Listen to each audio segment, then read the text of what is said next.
Welcome back to the party, everybody. I am your host, Lutch, aka the Indian Jesus, here to resurrect the second coming of common sense. How's everybody doing tonight? Want to give a shout out to the replay gang. Thank you so much for coming back to watch this, even though you missed the best part, the live party. Don't worry, you will still have fun, but make sure you are here every Monday, Wednesday, Friday, 8 p.m. Eastern, and sometimes whenever I feel like it. So make sure you hit that subscribe button, ring the bell, all that good stuff, and you will never miss another Indian Jesus live party ever again. Let's say thank you to the sponsor of the stream, my6shirt.com. New designs all the time, whatever your persuasion, they've got something for you. And of course, it is the only place to get your very own, the Indian Jesus official merch. Only at my6shirt.com. All right. We got Divine and Rod in the building. What is good, brother? Glad to see you. Salty's here as well. What is good, guys? Welcome. So you saw the thumbnail. You saw the title. You know exactly where we're going. So let's get into it. So Ben Shapiro had Anna Kasparian of the Young Turks on the show, his Sunday special, which was obviously yesterday on Sunday. Let's just get into it. For Democrats, as stop always, if you cannot focusing hear, why is this not working? If you can't hear the video, please let me know. On scaring people about the scary right-wing candidates and offer them real solutions that you're going to fight for. I think that's the only long-lasting winning strategy for Democrats. Are they going to do it? No, because they're captured by the money. October 2021 was the first time I met Anna Kasparian for our debate at the Pennsylvania Chamber of Commerce. Life expectancy in Finland is much higher than the United States. No, you're correct. Hold on. It's only 78 years. No, you're correct. The life expectancy in Finland is longer than the life expectancy in the United States. That's not what I said. I said the life expectancy for Finnish Americans is longer in the United States. That is an apple to apple. We thought it was a great discussion, and in this episode, Anna and I are picking up where we left off. Many listeners will be aware of Anna from the Young Turks. That is the flagship news show from the Young Turks Network, or TYT, where Anna is the producer and a co-host with Cenk Uygur of a daily evening broadcast on news, politics, and culture. The show has over 5 million subscribers and 6 billion views on YouTube. It is the longest-running online news show. And TYT is arguably the most successful openly left-wing alternative news media company, operating as a hub of progressive anti-establishment programming. And you guys know I love my context, but he's doing a great job, so I'm just going to let it play through. It's just another minute or so. The Young Turks started as a radio program in 2002. It transitioned to YouTube in 2005. Anna came on board in 2007, playing an integral role in the network's success. Anna and I disagree. Look at Cenk there. Oh, man. Can we back that up? Look at that. Anna came on board in 2007, playing an Look at Cenk. Oh, man. He was still fat, but not quite as much. integral role in the network's success. Anna and I disagree seriously on a lot of our beliefs and opinions, but both of us enjoy good old-fashioned conversation about ideas with people we actually don't agree with. In our episode, we discuss many of those disagreements, but importantly, where we can also find common ground. We have some honest back and forth on healthcare reform, labor unions, and manufacturing, the left-wing policies that have been a complete disaster for California, and grading the current Democrat and Republican parties. Let's do it.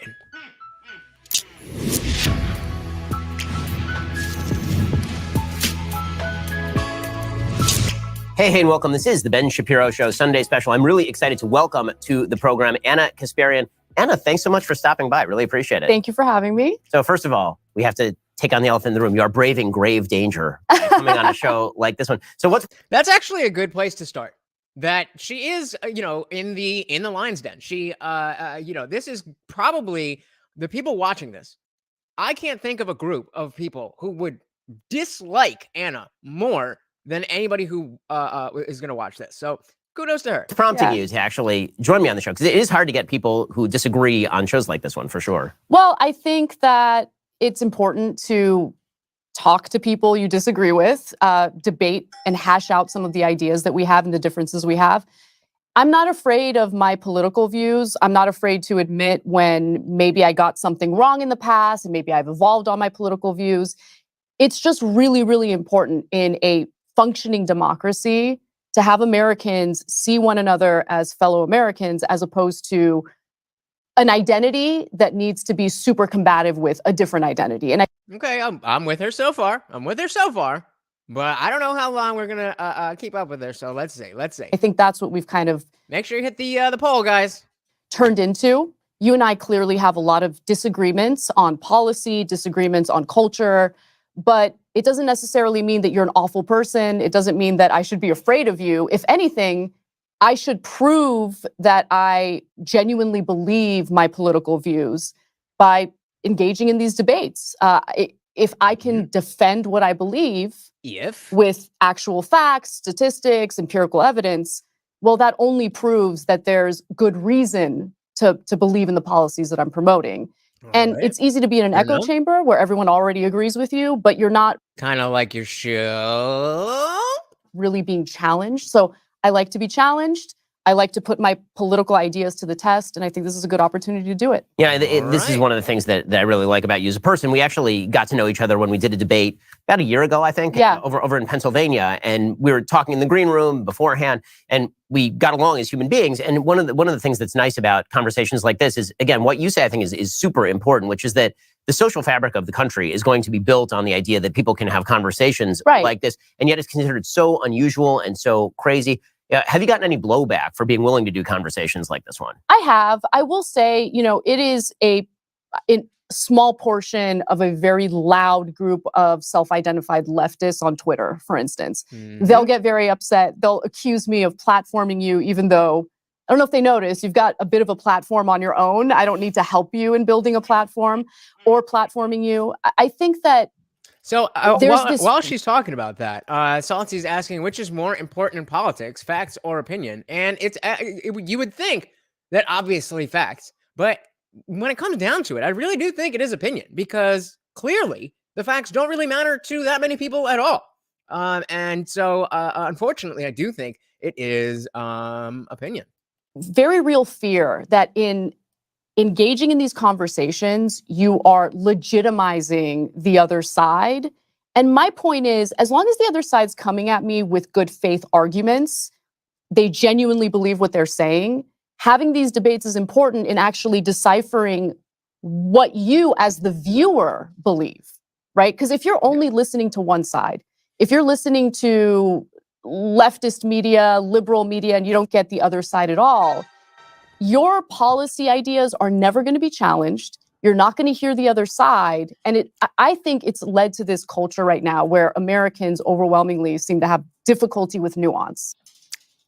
I would agree with you, Anna, but it seems like you're one of the largest purveyors of this type of thinking that pushes nuance out the window. So, it sounds nice, but we could pull up clip after clip after clip after clip of you ignoring nuance and you just plastering the easiest narrative that you can on any story, whether it's racism or white supremacy or this. So I'm with you in terms of what you're saying, but actions speak louder than words. Hey, we got the King Lemuel podcast in the building. What is good, brother? Glad to see you. Welcome to the party. An awesome content creator.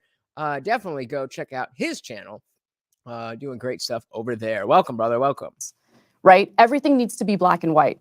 And honestly, political issues are usually a lot more complex, a lot more nuanced, and nothing in life is black and white. And that's what makes them interesting in the first place. Right. If it was all that black and white or that easy, you wouldn't have to listen to shows like yours or shows like mine. And you wouldn't have to, I've always encouraged people to listen to shows that are on the other side of the aisle, because otherwise they don't know what I'm saying that's fact. And hey, we got Everett in the building. What is good? What is good? Welcome to the party. Welcome, welcome, welcome. And I did just drop the link for King's podcast. Again, please do check that out. Awesome content creator.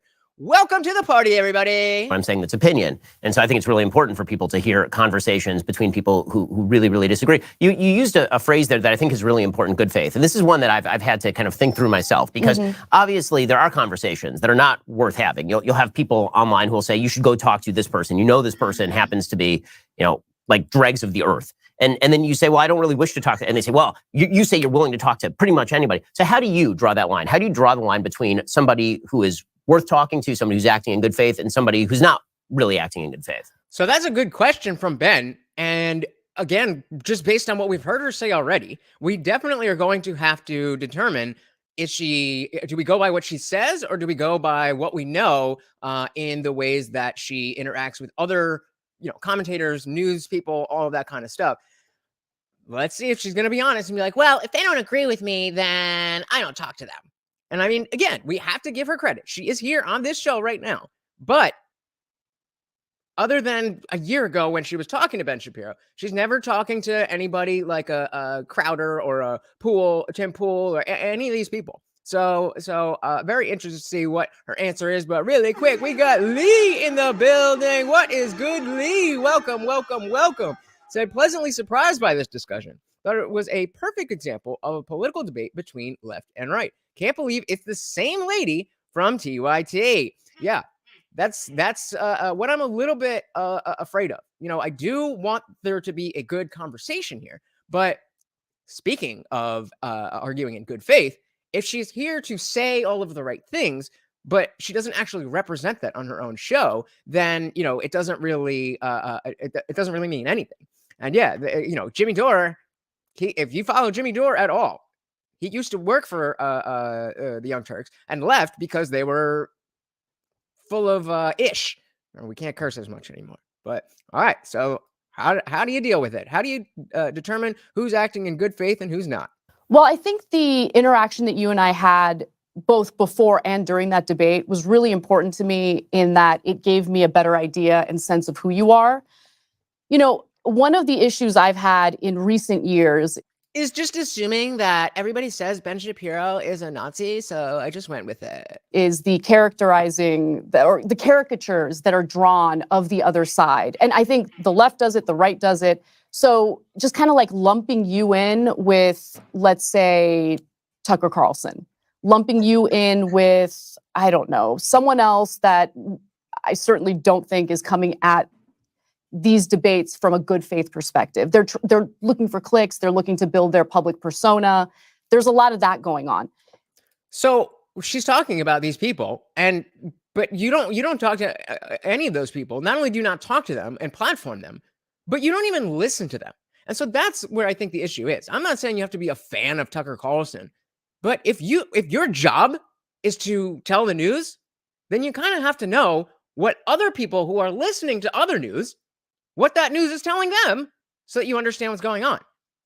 And if you at any point thought that Ben Shapiro, Tucker Carlson, and whoever else you said, that they were all the same, all that means is that you weren't doing your homework.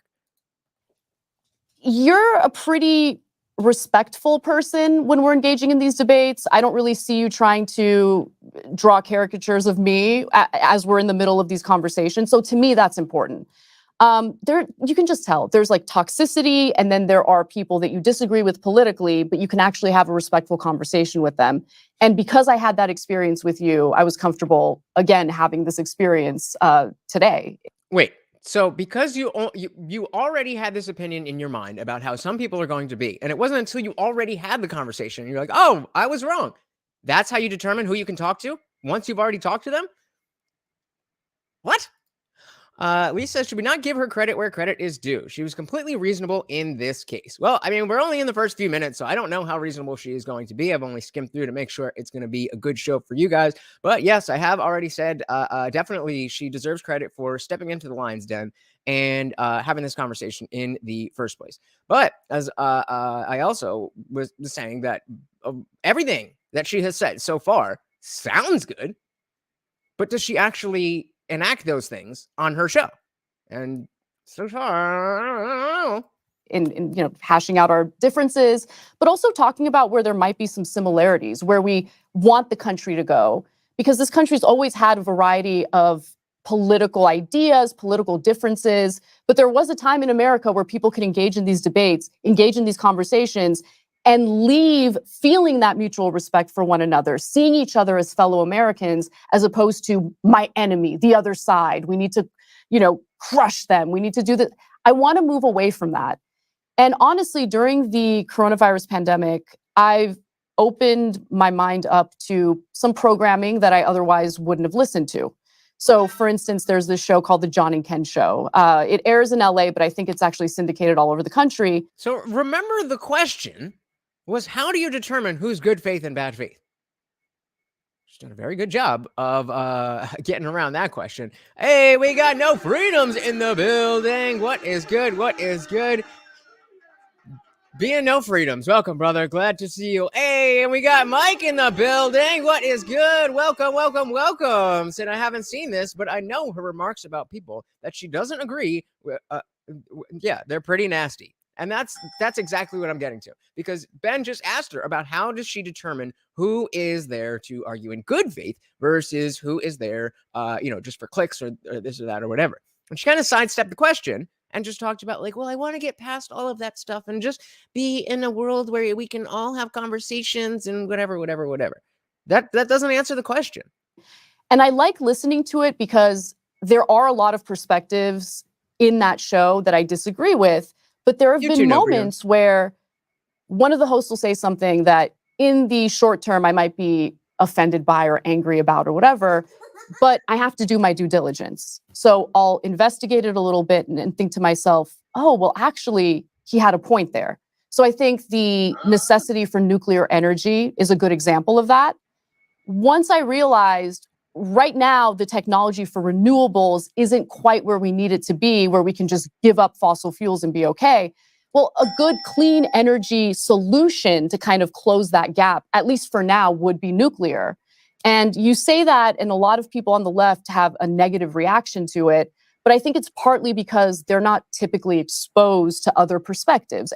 Well, but you're the person that they exposes them to those perspectives. So if they're not exposed to different perspectives, it's because you haven't exposed them to it.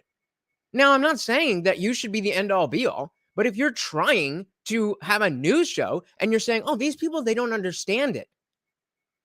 Well, that's what you're there for. I mean, this is the job. Everyone's kind of in their own ideological bubble. It's a huge problem, in my opinion, and that's why I want to have conversations. I mean, that's a great example. So I've always used nuclear energy as actually the litmus test on people who take climate change seriously. There are people on both sides who don't, right? There are people on the right who will say that it doesn't exist, that there has been no global warming over the course of the last 100 years, or who say that there is no anthropogenic global warming. It's entirely the fault of the sun. And my perspective has always been, I don't have the expertise to challenge the IPCC when they suggest that there will be a certain amount of climate change. Their sort of outlying, more extreme predictions are the ones that have sort of the least predictability, and they admit that. And so the question becomes, what do we do in order to prevent as much of this as possible while still maintaining a lifestyle that Westerners are used to and that we should aspire to for the rest of the world? And nuclear energy has always been a great way of doing that. And so that perspective has tended to draw fire from both sides. You have people who say, well, why are you even acknowledging that this sort of thing is that you sound like Greta Thunberg? And then you'll have people on the left saying, well, how he doesn't even believe in global warming because he is advocating for nuclear energy. That sort of failure of nuance, I think, has really deleterious effects because it prevents us from accomplishing solutions that, if you and I can agree on a thing, it's a pretty good notion that that's a fairly commonsensical thing because we disagree on so many things. And if we can agree on something like nuclear energy. Right. Facts. Hey, we got D-Trix in the building. What is good? What is good? Welcome, brother. What does D-Trix say? Anna has a mask shop full of faces, and none of them are honest or pretty. I mean, some of them are pretty, but only to look at. Welcome, brother. Welcome. Mike says, my problem with the climate change is the politics around it. Yep. Yeah, that's, there was, what was I watching? I was just watching something. Oh, I'm sorry, Bubby. You're being a good boy. I got to wait for them super chats, though. I was just listening to something, and somebody was saying that, like, whoever was talking about it before them, they were like, they're a politician. They're not a scientist. I'm a scientist. This is not as simple as everybody makes it to be. And exactly like Mike's saying, it's become politicized. It's not a scientific issue anymore. It's a political issue. Hey, we got Mona D in the building. Welcome. Glad to have you. Glad you are here. Glad. We also have I'm not good at reading these things, so I'm gonna call you Nyla. Welcome from over on Twitch. Welcome. Yes, we have Anna Kasparian in Talking with Ben Shapiro. Right. Then really there's not that much to argue about. And I mean, nuclear energy does not emit the type of climate emissions, climate causing emissions that other fossil fuel, oil, natural gas. that definitely does have an impact. It contributes to the climate emergency. So anyone who is against nuclear energy, I think there are some points that are legitimate. So for instance, people are concerned about another Chernobyl. I totally understand that. But the technology has improved since then, better safeguards. Not run by the communist Russians. Yes. Yeah. But look, these are conversations that should be had, and we should be fearless in having these conversations. So have them more often instead of just coming on somebody else's show and saying, we should do this and we should just do it. I feel confident in my beliefs and my values, but I also really want to get into basically a culture that leaves ego aside and helps people feel comfortable acknowledging when, hey, maybe I didn't get something right. Because there are certainly areas where turns out I didn't get something right. You know, I used to be 100% against nuclear. I thought nuclear would be super dangerous. You know, wait a minute.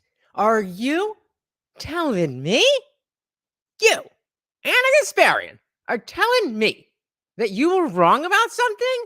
No way. I totally bought into like the Chernobyl 3 Mile related. Island. Yeah, exactly. You know, but once you start reading into it a little more, tell us how you really feel, Dalar. Once you actually start thinking for yourself independently, independent of some ideological model that you're supposed to fit into perfectly, it really does open your horizons and it allows for you to learn. And that, guys, if you could do me a huge favor and just tap that like button real quick, that would do me wonders. Thank you so much. That's what I want to do. I want to learn, and I want to make sure that the information I'm getting to my audience is well thought out and accurate. So, I think what's really interesting about that is that it seems like there are two values that you're centering in on, and they're working in tandem, which are really good. One is that you're actually pursuing things that you think are true.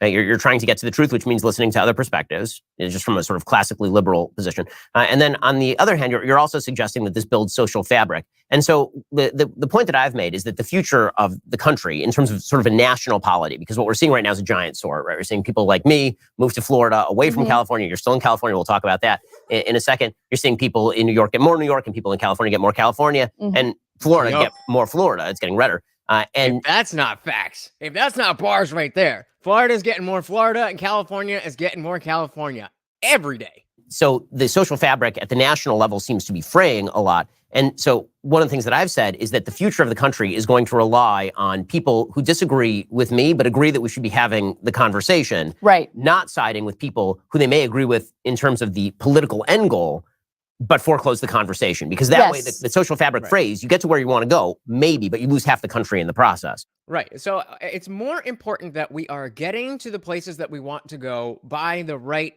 means, rather than just looking at, a means to an end. That in the short term can seem like a good thing, but the way that we do these things, as we're seeing for a lot of these Band-Aid type policies and executive orders that have come down, it doesn't work out. To quote Mordo from Doctor Strange, the bill comes due. So we got to make sure that when we're trying to solve these issues, we're not just slapping a Band-Aid on it and solving it for now. We're solving the issue. You might lose half the country in the short term, right? But I think media is incredibly powerful. And look, I think it's also important to differentiate between what you and I are doing and what I see happening on other, let's say, right-wing shows, right? I see a lot of right-wing hosts bring on individuals who purport to be on the left, and then all they do is come on the show and trash the left while simultaneously agree with whatever the right-wing host is saying, right? So now she's going to act as the arbiter of what is really left-wing and what is really right-wing. I don't know if y'all remember when Cenk, the other host of the Young Turks, when Cenk was on the Valuetainment podcast, and he was talking about how Rogan, oh, he's so right-wing, or Jimmy Dore, oh yeah, he's right-wing too. It's like, that's not how that works, bro. Like, what are you talking about? Nalar says, it's funny. Metal music taught me about right and wrong much more than any politics. Well, shout out to a fellow metalhead. What is good? What's your favorite band? Favorite metal band? Right. It's a form of propaganda that I think is persuading some amount of leftists to immediately panic if they see someone on the left go on a right-wing show. So I'm sure that they'll see this conversation, they'll automatically assume, oh, Anna's just there to... Hey, welcome to the Republican Party, Anna. Right. Bro, I'm literally I'm literally right now writing the poll. I'm just gonna finish it because she's exactly saying it. Is Anna just here for PR, or does she believe what she's saying? PR and believes. I was just typing it. Sugar, there you go. Nice. The Chugga Chugga. Love that Chugga Chugga. Metallica and Kalma. Not familiar with them, but very cool. Very cool. All right. So that's exactly the poll that I just put up. Exactly what she's talking about. To reinforce what Ben is saying, but you and I have serious differences. You know, we've debated economic issues. Everyone can go back and watch that debate that we had at the Pennsylvania Chamber of Commerce.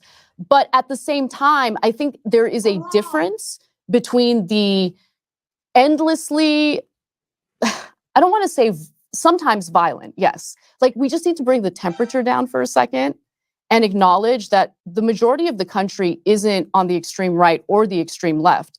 We need to bring the temperature down.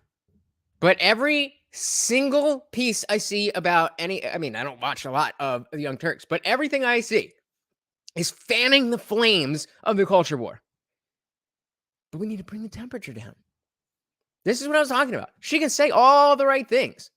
All that does is show me that she does, in fact, know that she's full of ish, but she's just doing a shtick. She's just doing her act. It's sad. It's sad. At least if she came in here and she was acting the same way, all high and mighty, and act like she knows everything and how Ben Shapiro is evil because he's right-wing. If she came in here with that energy, the same way she does on her own show, I would have a lot more respect for her. But unfortunately, it doesn't look like she's going to do that. The conversation is dominated on social media, especially by the extreme right and the extreme left. Fanned by you. I mean, and the other, the extreme right on the other side, but you are the extreme left.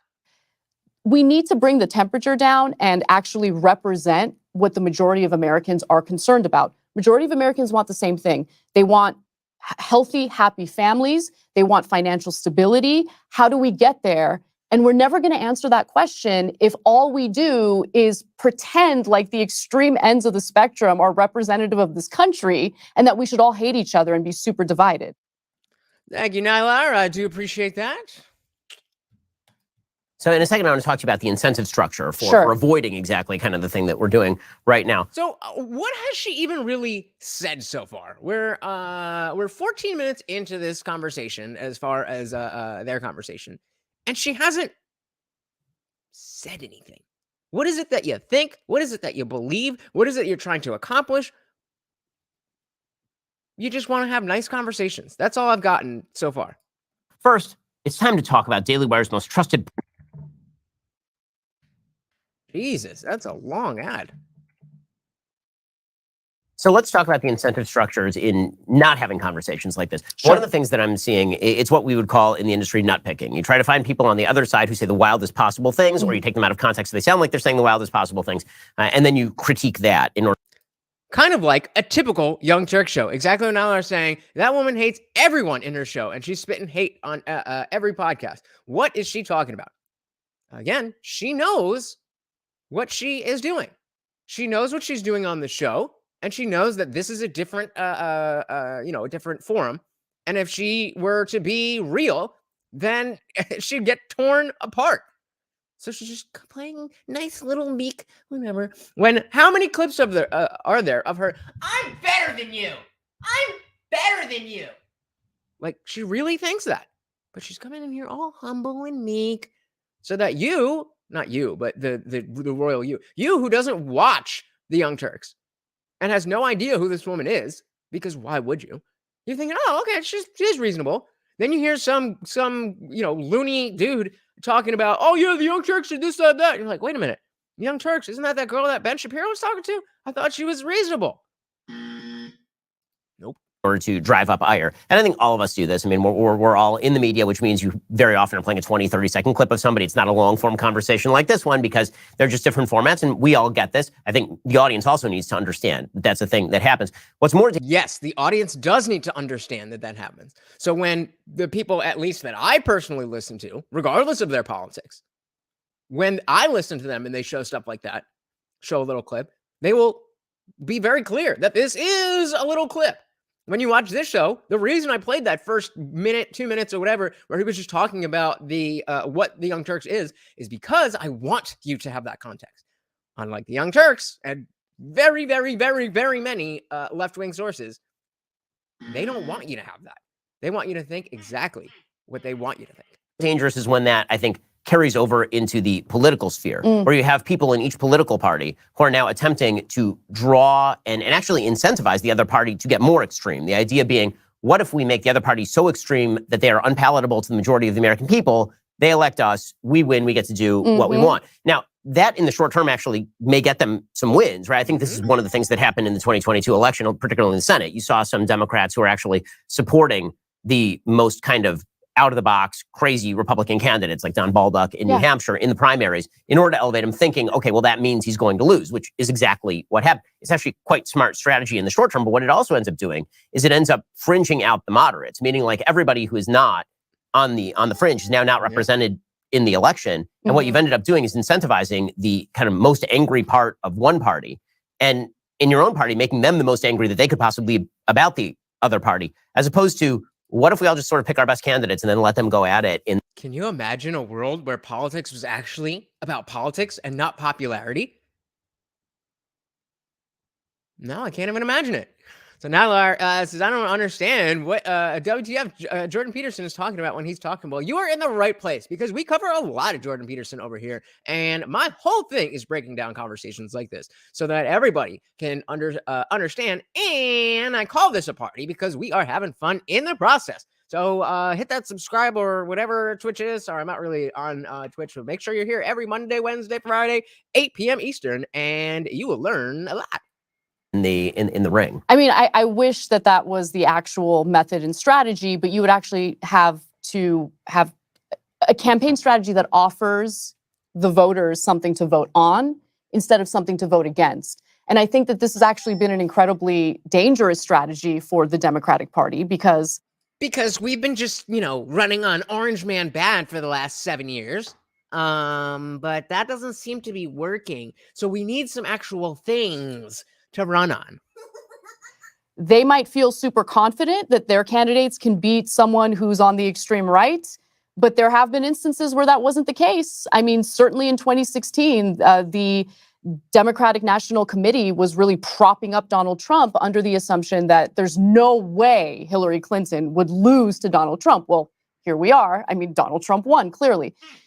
So there's that part of it. I also think when you consider the campaign donations that ordinary people give to the Democratic Party, they were not under the assumption that their hard-earned money was going to go toward far-right candidates in order to, give these Democratic candidates a leg up in their mind. I mean, it's very...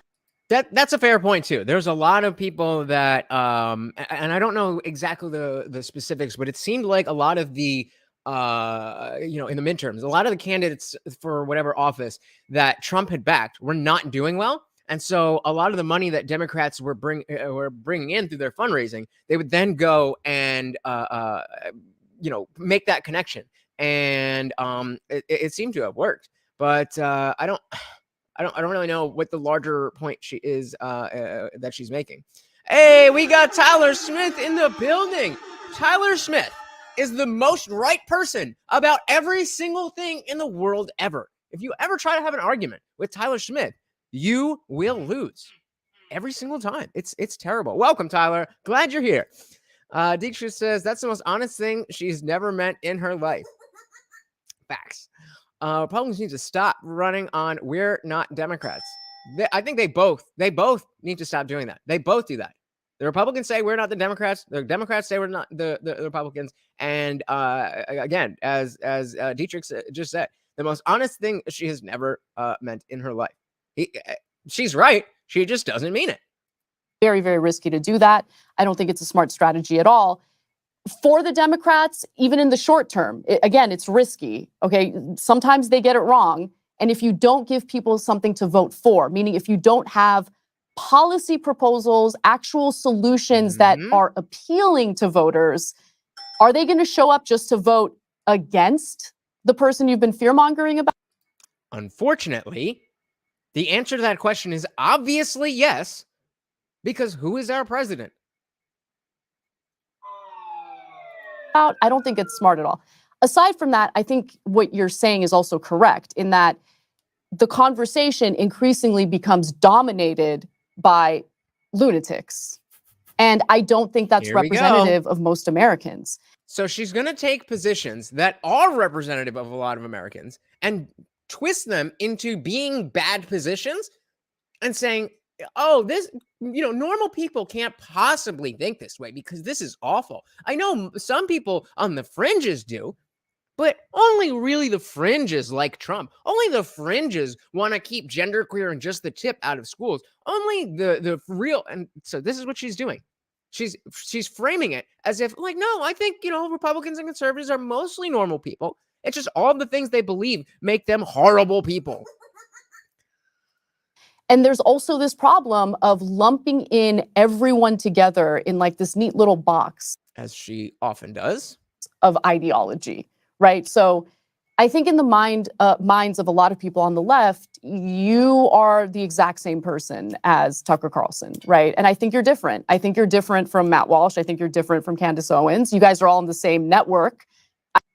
I will pay $100 if anybody can find a clip of her expressing any type of nuance like that on her own show.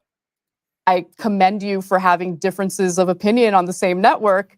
And I'm sure it can be uncomfortable at times, but there are nuances and differences. And I think it's important for people to be cognizant of that. She said, I'm sure it's uncomfortable at times. Why would it be uncomfortable at times? It's only uncomfortable to you when people disagree with you because your whole identity is that the things you believe about politics are directly tied to your morality. At the Daily Wire or any other conservative circle, you might have a slightly different view on a particular thing, but it's probably not that uncomfortable because disagreement and individuality is baked in. So it probably isn't very uncomfortable. They might get into arguments and discussions and stuff, but I highly doubt there's ever any contentious stuff going on over there. Because I don't want to be lumped in with someone on the far left, right? Then maybe don't act like everybody else on the far left. But I have significantly different opinions from them on certain matters. And I think it's important to know what those differences are and not let, again, the extreme ends of the spectrum represent the entire country. So, one of the things that you mentioned there is the idea. So we got half and half. 50% of you think she's really being honest here. I'm very interested to see if that is going to change or if she's doing a great job of lying to you. That you have to run on something, not run against something. And obviously negative campaigning is the most effective form of campaigning, despite all of the happy talk about how when you campaign for things, people rally behind you. People who are policy wonks tend to do very poorly in elections. People who are attack dogs tend to do very well in elections because that lizard part of our brain that senses threat is really activated by a perception of threat on the other side. Well, actually, can I interrupt you on that? Sure. Because I agree and disagree. So let's go back to 2016. Because with 2016 several years away, we can now really analyze it for what it was. Donald Trump's campaigning certainly had a significant negative component to it. Negative campaigning was part of what he did. Significant? In terms of what? The hate that he was getting from all angles? And remember, I did not vote for Trump. I wouldn't vote for Trump. I likely wouldn't vote for Trump in 2024, and I didn't vote for him in 2020. But you were part of the negativity that he was responding to. And I mean, of course, we all know Trump. It's not like he was ever going to just come in and be a nice guy. But to act as if that was the only way that Trump was ever going to be, when you and the rest of the media spent 7 years continuing to this day to never, ever, ever give a little tiny bit of grace or nuance to anything that he said. But he also offered, or at least paid lip service to, something that Americans were concerned about, which was bringing manufacturing jobs back to the United States, really taking care of workers in our country, maybe reconsidering some of the foreign aid that the federal government shells out. That appealed to his base, so much so that even today they're so loyal to him, regardless of what he does. So he actually did give people something to vote for. Whereas all we got from the Democratic Party during that election was, ooh, Donald Trump's dangerous. Isn't he so dangerous? Oh my God, don't vote for him because if you do, you'd be racist, this, that. It was just nonstop scolding. If that is what your strategy is, I don't think that it's a winning strategy, sometimes in the short term, but certainly not in the long term. So if she knows these things, then again, that shows us that she is actively and consciously lying when she's on her own show. Just like like Mike said, who is this lady? Those of you who are not familiar, this is not how she acts. This is not what she says. This is not her. She is misrepresenting who she is. And I'm hoping Ben is going to push back a little bit more as we go on. But this is frustrating because, again, if you've ever seen, and I mean, we could pull up a random Young Turks clip, and I guarantee there's going to be some elitism. There's going to be some, oh, Trump did this, and oh, the right wingers this, and all of this stuff that she just said some people do on the extremes. She does it all the time. Deidre said she's mad that Trump was always able to slide a slice of compliment in his backhanded sandwiches. Yeah, right? I thought his base was racist. So that does raise the question as to what you think the Democratic Party should run on. Right. So the Democratic Party has radically shifted its appeal over the course of the last 15 to 20 years. If you go back to 2004, it was John Edwards running on sort of the Two Americas platform, which sounds a lot like sort of the language that Bernie Sanders uses when he talks about the United States, right? A lot of what he talks about is this sort of class divisions in the United States. It's very much focused on economic redistributionism, focusing on the blue-collar worker. This is obviously the audience that he's attempting to drive out to the polls. Meanwhile, the Democratic Party, if you look at it demographically, seems to have become the party largely of upscale white liberals who went to college and low-income minorities. And that's a very fragile coalition because the truth is that I'm not sure that those people have tons and tons in common. White upscale liberals tend to be very concerned with questions of equity far more than people who are actually low-income minorities, like by polling data. Why do you think that is? Why is it that upper-class white people are more concerned about race issues like that than low-income minorities? Probably because it's BS. Hey, we got the Kelly Green in the building. What is good? What is good? Welcome, brother. Thank you so much for being here. You know I appreciate you, but I just got to tell you. The sort of woke concerns that everybody on the right likes to pick on, that is white upper crust liberals who are pushing that. It's not minorities who are pushing that sort of stuff. I remember having this conversation with Van Jones, and he was totally agreeing with me. He's like, what are all these white upper crust liberals doing talking about this sort of stuff? They should be talking about sort of the bread and butter issues. And so you have the white upper crust liberals pushing that, plus a solid dose of kind of very social leftist policy ranging from abortion to transgenderism to same-sex marriage and those sorts of policies that are not the chief concern of low-income minorities. And it seems like the way that they're getting low-income minorities to sort of resonate to the message is with the threat assessment of the Republican Party. The Republican Party is racist. They don't like you. They hate you. Donald Trump's evil and all the rest of that. It seems like they dodged the bullet in 2022, but that's a very fragile coalition. Well, I see this as a problem, honestly, on both sides, campaigning on both sides. I think that increasingly you have both parties completely captured by campaign donations from wealthy donors, corporate donations. I think that's been a problem. That has led to pro-corporate policy by both Democrats and, Republicans have always been in that camp. That's but now true. Democrats have been so captured with that money. And then the other thing is, Ben, it's a huge problem that we have members of Congress invested in individual stocks that they are legislating about or legislating on. Because first of all, that there's an insider trading issue there. Yeah, we know that we know like the Pelosi's, and there's a Pelosi trade tracker and all that.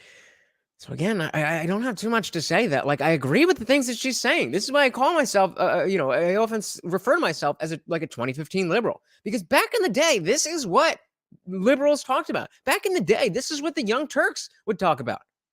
And if they still did, I might never have even questioned the fact that I was a liberal, or whether I was a liberal, any of those things. So if she's still that same person, or she's purporting to be that same person, then why is the show so very, very different? The only thing I can think of is the grift. Number one, conflict of interest. And also, they're going to want their stock portfolios to perform well. So are they going to pass the right legislation to protect the consumer, to protect the worker, to protect the average American when they are literally invested in ensuring that those companies do real well because they profit off of that as well? So that is a huge problem. And so what you have now is both sides, in my opinion, campaigning on a bunch of BS. Okay. Again, what has she said? This is the first thing that she's saying. Campaign finance. Okay. And do you have any ideas as to how to fix this, or are you just pointing out another problem? Because you're very good at that. But so am I, and so are so many other people. It's not that hard to point out problems. I mean, you do have to pay attention. But that's not what gets you to be the leader of one of the biggest names in left-wing news, to just be like, oh, look, oh, look, oh, look, oh, look. Where are the solutions? Not actually focusing on what would improve this country for Americans, what would improve this country for the voters. It's just nonstop distractions. I mean, look, this is what we're seeing right now with the investigations in the House, right? The first thing Republicans said was, we're going to do investigations into Hunter Biden. We're going to investigate this. Fine, do the investigations. I don't really care, right? You don't care. You don't care? I kind of feel like you should care, because that's a big deal. It doesn't matter. You only don't care because it doesn't help your side. If the president of the United States is in the pocket of these other countries, specifically while we're at war, you should probably care about that. Mike says, Cenk Uygur, he's going to have a talk with her when she gets back to the office. Yikes. I'm not some loyalist to the Bidens at all, by any means. Not to the Bidens, just to the Democrats. But the culture war stuff, the investigations, it's really important for Americans to understand none of this stuff at the end of the day is going to improve your life. Okay, so all the distractions, we need to be privy to the fact that they're distractions. Okay. And we need to get back to actually hashing out what policies need to pass in order to make sure that Americans are thriving. Such as? So this does raise the question for me of localism versus sort of national policy. So when you point out, for example, that both parties are subject to regulatory capture, or that they're subject to their own stock portfolio, I mean, okay, I guess I don't know how this was cut up, and I don't know how much Shapiro was trying to get into these issues, but that was right for pushback and for solid conversation, the meat of a conversation, that we need to find these solutions. Okay, what solutions do you think? But even Ben is kind of just, seems like he's just phoning it in. People would say, okay, elect better people. We need to, if we just elect people of this party, it'll fix it. If we elect this guy, he's going to fix it. And then there's the sort of Thomas Sowell position, which is it's not a problem of people, it's a problem of incentive structures. Yes, the incentive structures in Congress are just broken. Yep. I'm sure, again, that her audience would be so happy. The reaction she had to a Thomas Sowell quote. Look at this. And tell me if you think she's going to play this as a highlight. It's not a problem of people, it's a problem of incentive structures. Yes. Yeah? Tell your TYT fans that I love Thomas Sowell. Incentive structures in Congress are just broken. Yep. And when you have this number of people, 435 people in Congress, who are controlling this amount of money and this amount of regulatory power, that will corrupt, right? I mean, you put that much power at the hands of a very small cadre of people, whether you're talking about in the executive branch, in the regulatory state, whether you're talking about people in the legislative branch, it's innately going to tempt them to enrich themselves and self-serve and self-heal. I mean, this is something that the founders actually were very much focused on, which was the idea the federal government was going to have very little power. And so this does raise the question of how much power you think the federal government ought to have. Because if we're talking about, kind of the solutions that get implemented, I'm a big fan of the idea that California ought to be California and Florida ought to be Florida. And basically that may be the only way that California and Florida can share a nation is. Yes. So let's talk about those solutions. If they're allowed to do what they want in their own particular purviews. But because of nationalized social media, and because of the amount of power that's in the federal government, we focus in on the federal government. That means that we care deeply about what happens on the federal level every single day. If you went back 200 years, no one cared who the president was because the president didn't have that much power. So what do you think of the idea of sort of delegating power back down to the states instead of centralizing it back up into a central government that does have the capacity to be used by both sides for corrupt purposes, for example? It depends. I mean, I think that, all right, are we place your bets? Are we going to get an actual policy position or solution to anything, or is she just going to opine on what should be and this is what's wrong and that all of that stuff? It's funny because I've always been super focused on national politics, but over the last several years, I've been a lot more honestly fascinated with what's happening in California. I agree with you, Mike. Mike says no one in government should be able to invest in the stock market unless it's an index fund, so they can't pick winners and losers. That would be that's in and of itself a policy position. And they were just talking about this. So why didn't, and I'm blaming Ben as much as Anna for not having that conversation.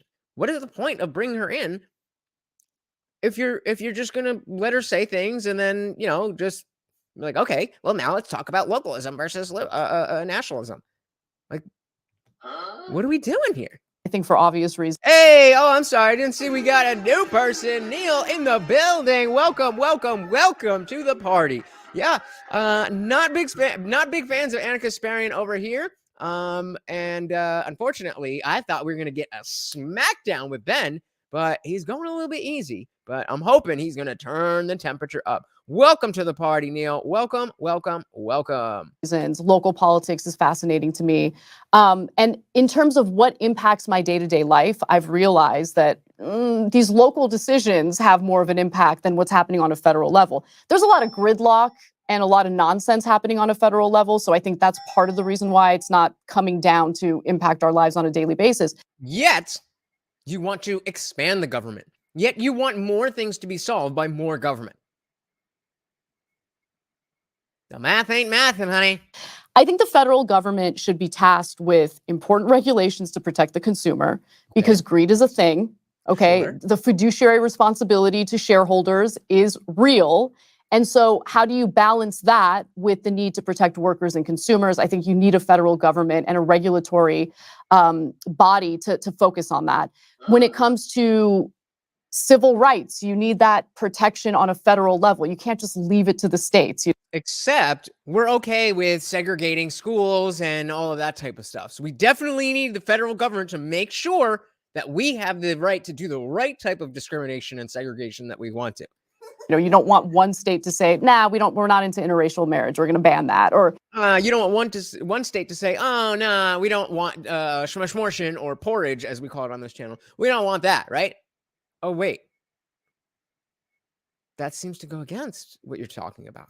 Well, we don't want to, have equal rights based on, or equal rights for everyone. Yeah, we definitely don't want equal rights for everyone. That was unfair. I cut it off, but that was too easy. Too easy. Equal rights based on, or equal rights for everyone. Some races we like more than others. You need. She did not just say that. She did not just say we like some races more than others. When her whole platform is white people bad, black people good. That is the whole TYT platform. What are you saying, lady? We need a federal government to protect civil rights. But I do agree with you that Americans have not been paying enough attention to what's happening on a local level. Or they've been paying attention to you and you've been misleading them about what's been happening on a local level. There are certain things that can be dealt on a local level that doesn't need to be the responsibility of the federal government. And to be quite honest with you, with all the now she's going to be honest and gridlock with the federal government, I think more and more people are relying on a local level to get policy passed that they desperately need. So in a second, I want to talk to you about local politics versus national, because I think that the national politics does lead to extraordinary polarization, whereas, as we'll talk about in a moment, when it comes to local politics, everyone gets a lot more moderate when they're talking about their own particular That's very community. True. First, the debt ceiling.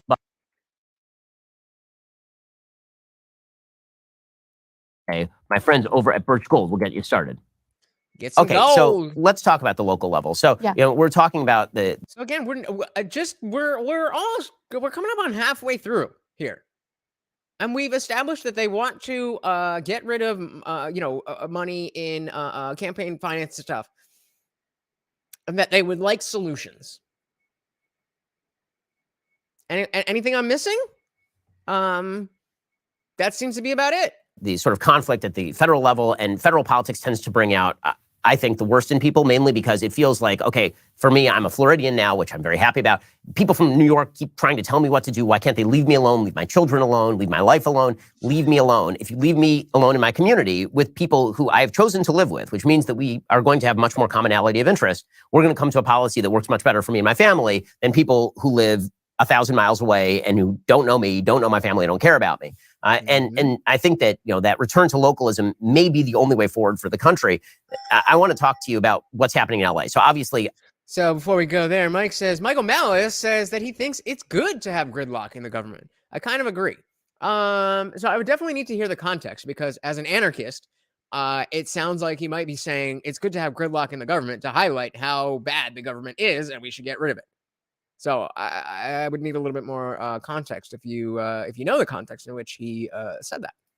I grew up in LA. I spent my entire life in LA until 2 years ago when I picked up my entire family and moved over here. Now my parents live here. My in-laws live here. 2 of my sisters live here. There's been a mad rush to Florida, particularly by people who are sort of the red state mentality. But I don't think it's purely about I needed to be in a conservative area. Again, I lived my entire life only in blue areas, whether it was Los Angeles or Cambridge, Massachusetts when I was in law school. And so the thing that drove me out of California is, I think, one of the things that you've been picking up on and getting a lot of flack from your own side for picking up on.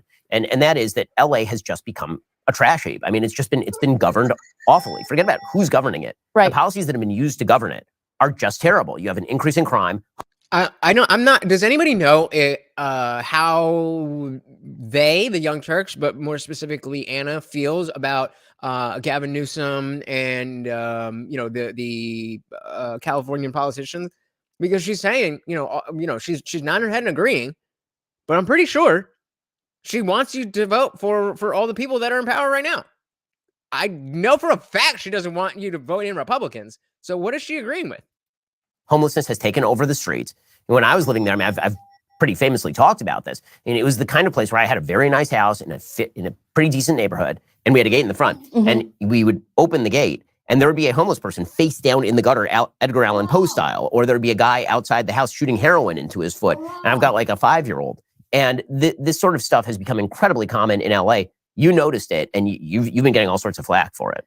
So again, if you guys, I have not seen one word from the Young Turks about the negative state of how the Democrats have allowed California to exist in. I'm going to trust Ben here, saying that if he's seen it, I certainly don't watch them enough to know. But what really have they been saying? Because he's been super soft this whole time. It's actually very interesting. I'm going to come back to that. Right, because when there are problems in society, we need solutions. And you can't find solutions unless you acknowledge what the problem is and then properly. Right. But then you also have to go beyond that and do a solution. Diagnose it. So my biggest issue right now, at least with the way the left has handled the discussion on homelessness in places like Los Angeles, is there's this housing first mentality where, everything would be fine as long as we put everyone in housing. Yes, that is the leftist position, correct? You think that just put them in homes, when clearly it's not that simple because of drug addiction and mental health and things like that. And by the way, let me just note, housing is an important component to this. There is a housing crisis. There's a lack of inventory. I think we all know that. We do need to build more housing. But at the same time, treating the homeless population as if it's a monolith has been a complete failure. There is a huge mental health crisis happening in this country. So people with severe mental health issues are just left to die on the streets. And in some cases, because they are experiencing an episode, they could carry out some sort of act of violence and assault someone. And it's a dangerous situation for everyone, okay? The people who are just trying to go about their day and the person who is left on the streets battling with this untreated mental health issue. She is right about that. But guys, what we can do is keep talking about this stuff, and I cannot do this alone. So please, really, really, really quick, if you do me a favor, take the URL or just slap that share button, plaster this all over Facebook, Instagram, Twitter, whatever. Let's get this party popping. There are people who are obviously struggling with drug addiction. And you look at the number of overdose deaths, and it has skyrocketed. The approach that we have implemented is clearly not working. More people are dying. And I get so much flack for saying this. I want an actual solution. It is insanely cruel to watch people die on our streets and then give yourself a pat on the back because you think you did something compassionate. That is not compassionate. Okay, so what is your solution? Listen to what she said. I get a lot of flack for this, but I think we should have a solution. You get a lot of flack for wanting to solve an issue? Or do you get a lot of flack for complaining about something and not having the solution? Let's hear again. I get so much flack for saying this. I want an actual solution. It is insanely cruel to watch people die on our streets and then give yourself a pat on the back because you think you did something compassionate. That is not compassionate. You know, there's this. Okay, what is compassionate? Insanity right now where, let's say we're talking about the same person struggling with a severe mental health issue. They're living on the streets, asking them if they are willing to take the housing that's offered to them. That's a great point from Mike here, that the left pushed the closure of mental hospitals. And, it's not like these mental institutions, asylums, whatever you want to call them, were the greatest places. That is why they got shut down. But that's not the right solution. The solution would be to fix those institutions. But instead, they just shut them down, and the people that they could slap a criminal charge on are sitting in jail. And everybody else is just out on the streets. These are people who were institutionalized because they already couldn't live and function on their own in society. And then let's just close that and close the institutions, and they'll be fine, right? But they can, okay, someone who has a severe mental health issue, I know the left would argue if they engaged in some sort of sexual act with someone, the person who engaged in that act with that person with the mental health issue took advantage because that person with a severe mental health issue does not have the ability to consent. I agree with her. I want to make that clear. But if we're going to talk about consent, then you open the door to talking about children and consent.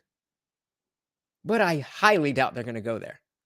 I mean, I can't see how you, if you're Ben Shapiro sitting in front of a leftist, how you don't take that opportunity to be like, yes, I agree. The conversation about consent is extremely important. So let's talk about that. Let's talk about how children, according to you and your platform and your show and your host and all the people on your show, children should be able to give consent. Do you stand by that? Can you give a reason for that? Anything like that? But unfortunately, I don't think we're going to get that. But somehow we're just going to take their word at face value. What do you mean there's no just thing as consent? Meaning just as in justice? Or are you just saying there's no such thing as consent? When it comes to housing. No, we need to get that person help. They need help. And I don't care how vicious people think I am for saying that. It's just common sense. It really is. Oh, the grandstanding. I think we need to help people, and I don't care who hates me for that. I think we should help people who need help. I'm standing on this hill, and I will die on this hill, no matter how many people hate me for it.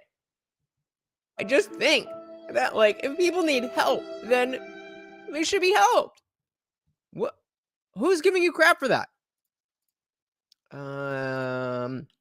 Divine Rod said, Gavin, as far as liberals are concerned, is beyond reproach. And many of the liberals in LA are just soaking up money meant for the homeless and then virtually signaling at dinner parties. Oh, sorry, Ron. I meant to give you this one.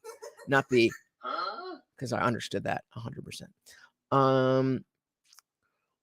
Only those with power can consent. I agree, but it depends on the context you're talking about. So you absolutely have the power to consent to, if we're going to be talking about, let's just keep it out of there and talk about just regular adults having sex. You have the power to consent to doing things. Now, somebody else might have more power to override that, and they shouldn't do that. But that doesn't mean you don't have any power to consent or not to consent. The problem is that a child doesn't have the capabilities to consent, which is why it's like, if you mess with a child, it's like haram. And denying that the problem exists is the other part of this, right? Denying that there was definitely an increase in crime in big cities drives me crazy. That's the left. Who on the right is saying, nope, crime's perfectly fine, we're all good. We're all good. It's the left that's talking, it's specifically in LA and California, that got rid of all these, the cash bail reform, all that stuff, the shoplifting laws. So, yes, there definitely was a big increase. That's what the right has been screaming about because of your policies, Anna. Again, I ask, what are you talking about? Ryan says that as a native Californian. Oh, man, I'm sorry to hear about that, brother. Living in exile in Austin. There we go. All right. I've stated many times, the problem with California is it's full of people that are not Californians. Very interesting. So why exactly? Why exactly is that a problem? Because I agree with you that it is a problem, but without being in a place and experiencing it, why do you think that in and of itself is a problem, Divine Rod? I was assaulted in my own neighborhood. I shared the story. I was shocked at the kind of reaction I got from people who I typically agree with politically. Okay, so what do you mean by harass? I don't even remember what you said. What do you mean by harassed? What do you mean by that? Did you get catcalled, or did somebody pin you down and do awful things? We don't know because of semantic obfuscation. Took my dog out for a walk.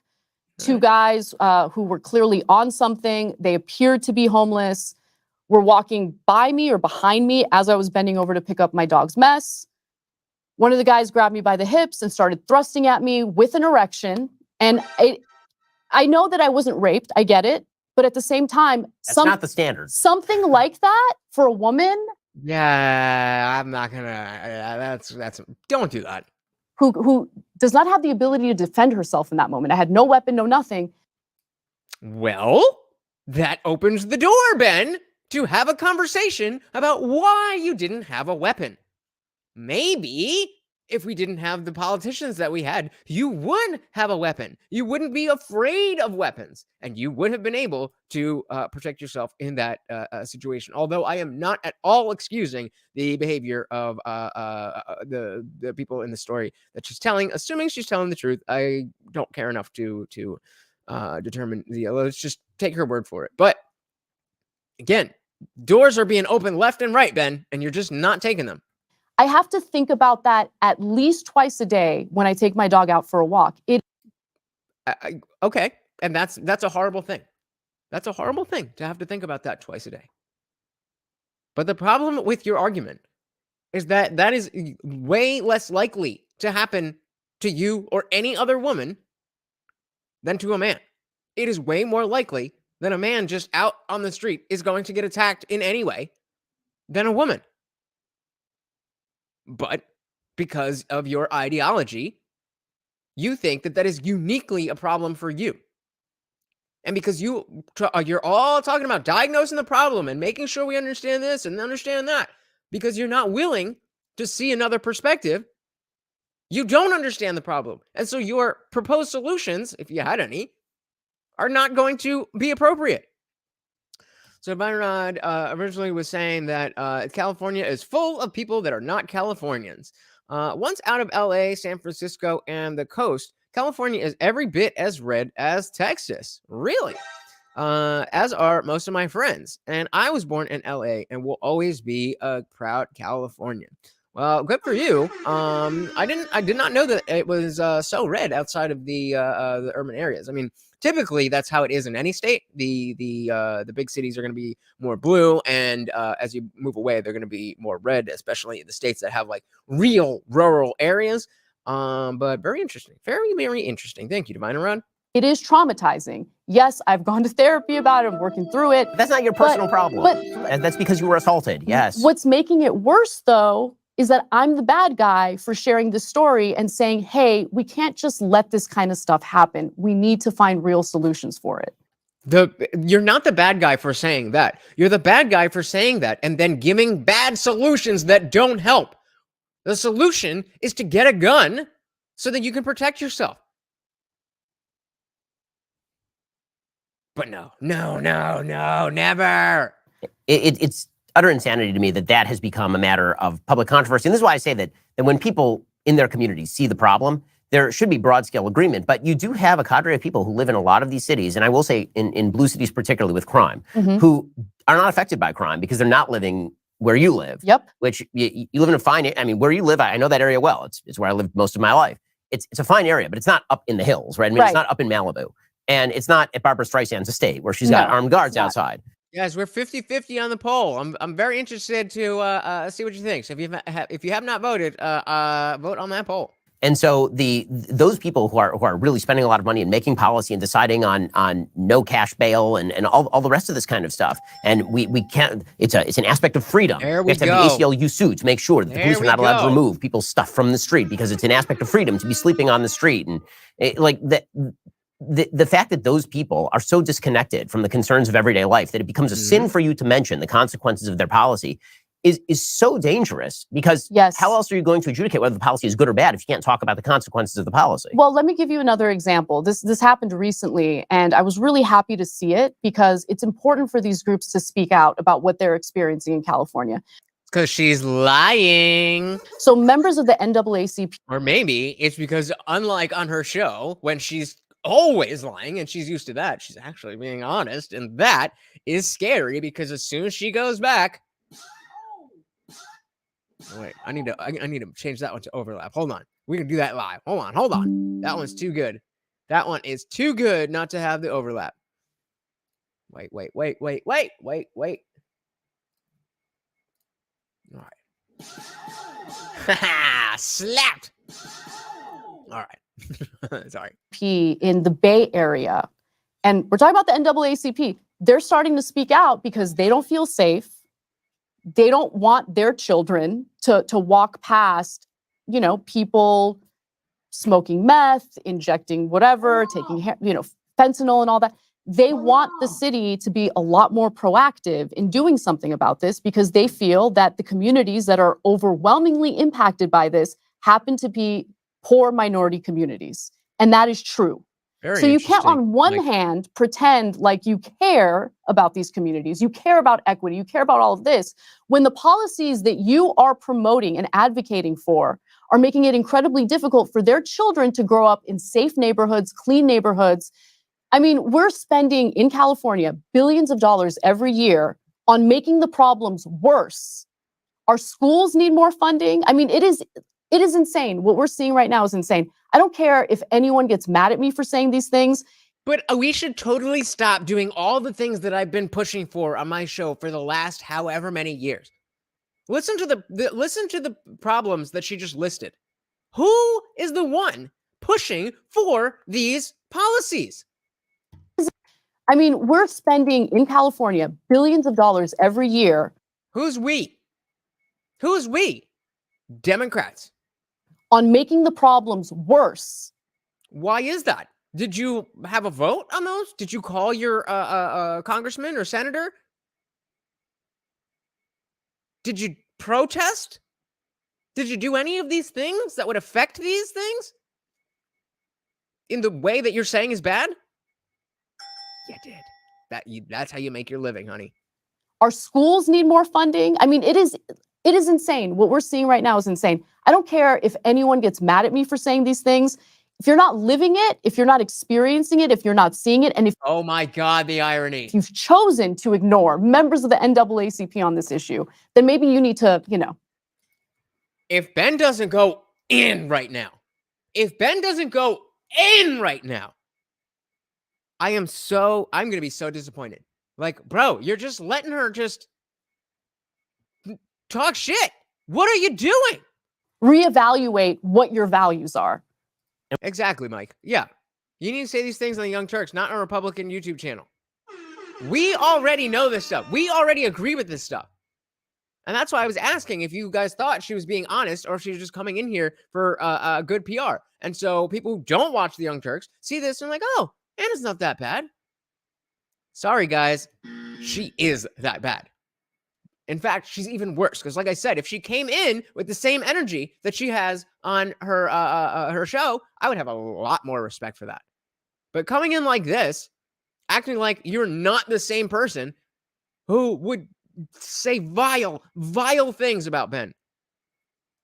It's despicable. And one of the things that's happened also with regard to the crime issue in Los Angeles, which again was a significant moving factor in my family leaving the state, was the attempt by politicians and the media to pretend away the problem. It really is a serious issue. And there have been reports, I mean, Los Angeles Times reported on this, about the police actively downgrading the level of crimes when they report them. So what used to be a felony is now considered a misdemeanor. What's considered a misdemeanor is no longer considered a crime. This will blow your mind. In California, domestic violence, for instance, is not considered a felony. And I'm talking about domestic violence, including strangulation, is not considered a felony right now.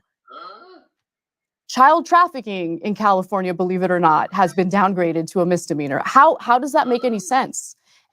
It doesn't make any sense. So when things in the government don't make sense, what you want to do is talk to those in the government, the politicians making these things that don't make sense, and give them help. Tell them that you don't want things to go that way. But instead, what you do is just make sure that you focus on the other guys and just focus on how bad they are so that you don't have to worry about the issues on your side. Am I wrong? And so a lot of the voters, I think, had the best of intentions. I was one of those voters where I voted for propositions in California that I felt were needed to essentially reform our criminal justice system because mass incarceration is a problem. Exactly, Salty. There are all sorts of issues in our criminal justice system that need reform. But at the same time, I had no idea that when it came to, let's say, cashless bail or things like that, they were going to downgrade certain felonies to misdemeanors. Why? Why did you not know that? That is your job to know that. So you were all in favor of this. I don't know, again, because I haven't watched, but I can take a guess that if we look up, whatever whenever you were talking about this, that you were all for it. We all talk about, we love to talk about how Actual Justice Warrior likes to, specifically with the Young Turks, they always frame every criminal as Aladdin just trying to steal bread for their family. That's not what it is. That's not how you talk about it, Anna. And that is why these things got downgraded. Because unfortunately, you are a very influential voice. And so when you say that we want to get rid of cash bail, that we want to downgrade grand larceny to a misdemeanor, then other people are listening to you. But then you come on here, how could they have gotten rid of bail? What? How could they downgrade it to a misdemeanor? Because you told them to. You told them to vote that way. I had no idea, right? So I had no idea. Well, get an idea before you talk about it. When that's part of the equation, I think it's important for voters to be fully informed on that so they're not surprised later. You get what I'm saying? For sure. Violent crimes. Hey, we got David Banner in the building. What is good, David? Welcome. Said Ben Shapiro and Anna Kasparian debating each other. I mean, we could... Debating is loosely defined here. I can imagine being in that room and how annoying these motherfuckers are. I mean, you would think. But what's annoying me is that they're not being their annoying selves. I don't know what is going on. They're just trying. I mean, yeah, Mike is right. Maybe she's interviewing. Maybe she's sick of the Young Turks and she's going to do a full Dave Rubin and come over onto the right. But I'm almost more disappointed in Ben for just letting this happen like this than I am in Anna for being a slimy, lying leftist, because that's what they are. That's what they do. That's how they exist. It's people like Ben in the Daily Wire that we look to push back against that. Well, Ben's not going to do it. I'm here for y'all. It's violent crime.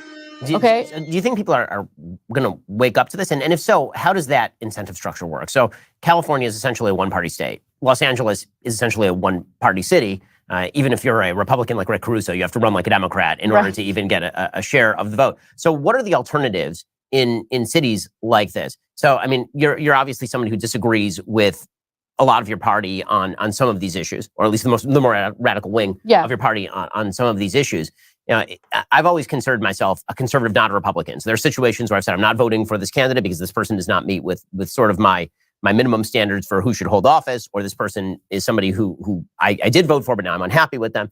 So how malleable are you with, for example, how you vote in a local election or even a national election? Well, I mean, I don't know if malleable is the right word. I was very unhappy with local elections in 2022. Translation: well, I just vote down ticket, everything blue, everything D. So I'm not really malleable because I would never in a million years vote for anybody who isn't at the top of the Democratic ticket. But didn't feel like there were really a lot of good options. So that was depressing. And you're right in that California has become so blue that like any idea that challenges what the Democratic Party believes there is immediately disregarded. And I think that that's a shame, because even if I disagree with that point of view, I think it's important to have the debate, right? So Lee brings up an interesting point here and says, I was shocked as well, but how can we not celebrate this? This is what we need in this country, not another Ben Shapiro owns Kasparian video. In general, I agree with you. But the fact is, this is not representative of what she thinks and who she is. So while I agree that, we've seen a million Ben Shapiro owns this person, that person, college student, whoever. We've seen that a million times. The fact is, people are still listening to the Young Turks as a reputable news source. And she's not saying the stuff that she's saying now. She's saying virtually the exact opposite. So as much as I want to celebrate the fact that maybe, people are coming together, we're doing better,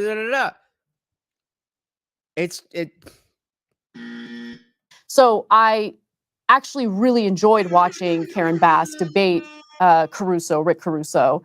I thought that it actually forced her to acknowledge some of the weaknesses in her policy proposals and her ideas. And there you go. So Lee, that's exactly what I'm talking about. The debate doesn't have to be like, you got owned. Like, I want a legitimate exchange of ideas, a legitimate test of these ideas and policy positions and ideology positions to see, are they really good? Are they really bad? I don't need it to be, like a Jerry Springer show. I don't need them to be throwing insults. But how many things has Anna said that she doesn't believe? How many things has Anna said that Ben would have a problem with, and he just didn't say anything?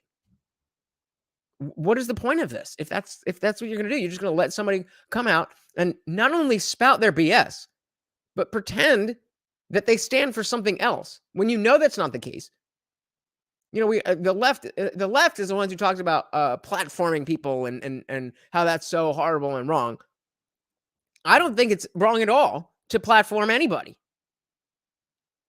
But if you platform them, then I do feel like you have a responsibility to hold them to account and make sure that she is exactly, representing herself exactly as she is. Exactly, Mike. Wait till she gets back on TYT. She is going to be trashing Ben. There is no way. There is no way she's going to talk positively about this. She'd be like, yeah, I went in there and he was trying to be this, and she's going to, because she knows that it's two different worlds. She knows that not a single, maybe one or two, but for the most part, not a single Young Turks fan is going to watch this interview.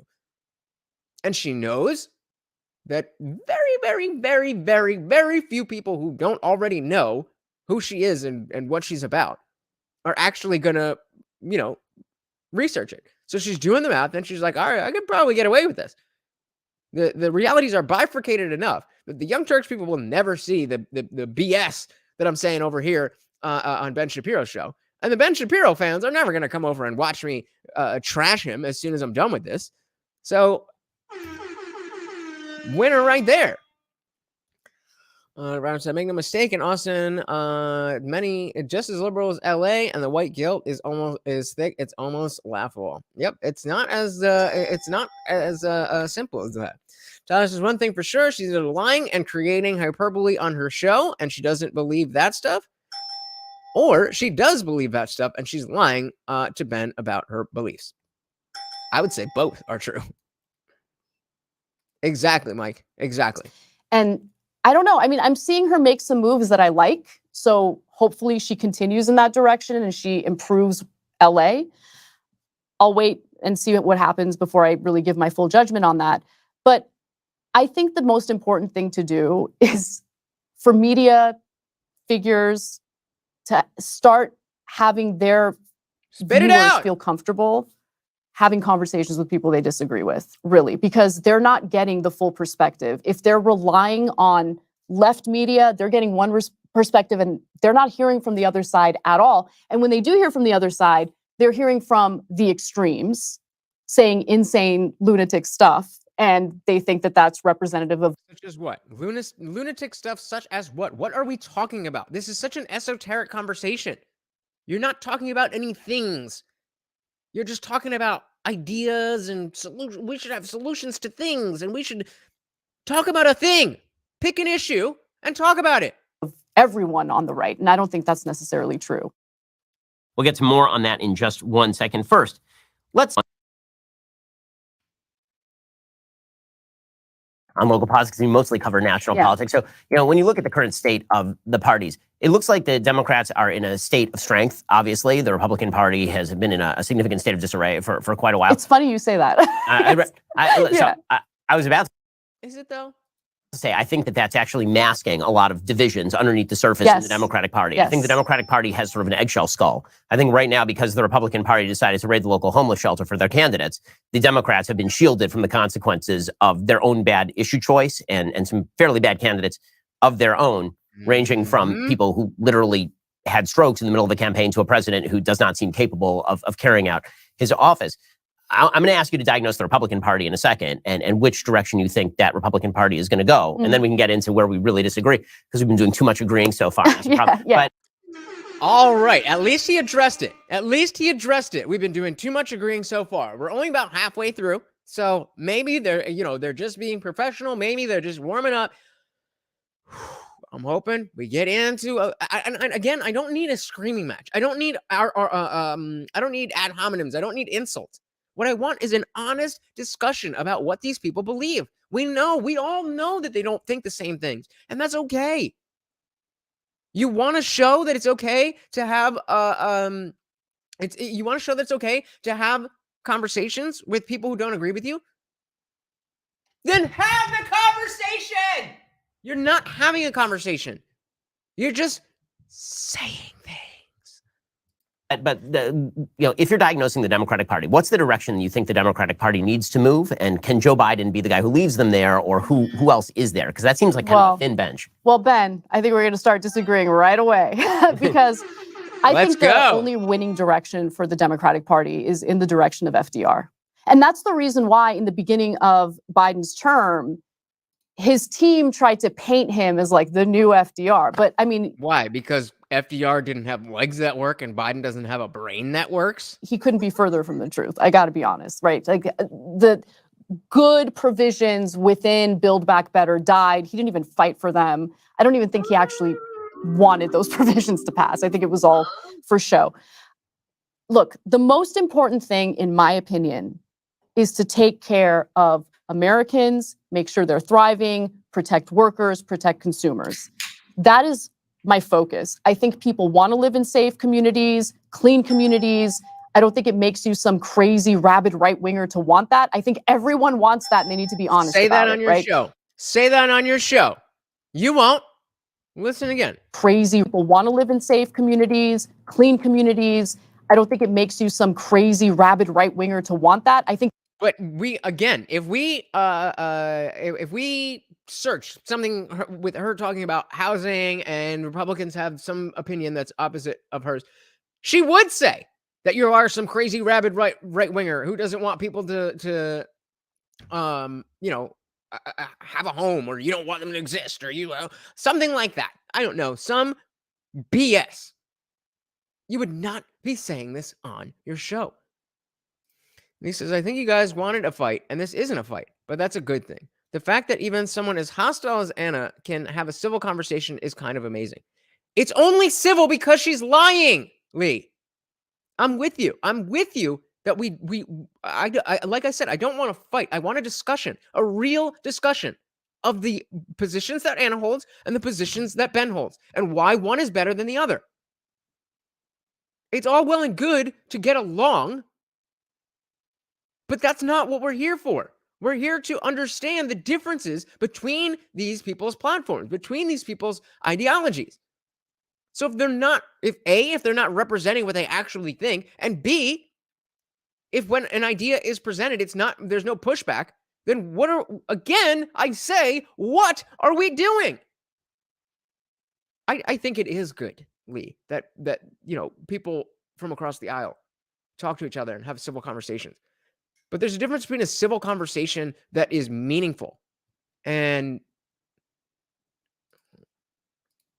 there's a difference between a conversation that is meaningful that, can get contentious because of the meaning, and just a fight. I think you're oversimplifying what it is that I'll just speak for myself, what I'm looking for in this conversation. The only reason this is interesting is because they disagree. If they're just going to talk, oh, well, you're really nice, and you're really nice, and I think we should have solutions. Okay, see you later. What is that? It's boring. I think everyone wants that, and they need to be honest about it, right? So for Democrats, exactly, Mike, stop focusing on scaring people about the scary right-wing candidates and offer them real solutions that you're going to fight for. I think that's the only long-lasting winning strategy for Democrats. Are they going to do it? No, because they're captured by the money. There's too many. As are you, Anna. And there's always one. There's always one. I completely agree with no freedoms. As much as I don't like Shapiro and his snide ways, TYT and their hosts are so effing unbearable. That's why this should be an interesting conversation, because they're both smug. They're both very, let's just say, confident. So where is that? Where is any of that? Why are they acting like different people? I don't get it. And you're right. What you said earlier about incentives and disincentives, that's the whole game, Ben. Okay? Trying to decipher whether a politician is a good guy or a bad guy is nonsense. Are the incentives there to ensure that this elected official is actually going to be honest and work on behalf of his or her constituents? That's the real question. And right now, I think all the incentives are in the wrong place. That's literally what people mean by saying, is this a good politician or a bad politician? What do you think people are saying? I mean, this is the dumbest statement to make herself seem smart. Decipher whether a politician is a good guy or a bad guy. When we say, in the context of talking about politics, a good guy versus a bad guy, I'm not concerned about, whether he is nice to baristas at Starbucks. I mean, I would prefer that someone isn't a dick like that. But what I care about is their policy positions. What I care about is their honesty when it comes to talking about those positions. And so in the same way that you are not honestly representing your positions, I would call you a bad guy.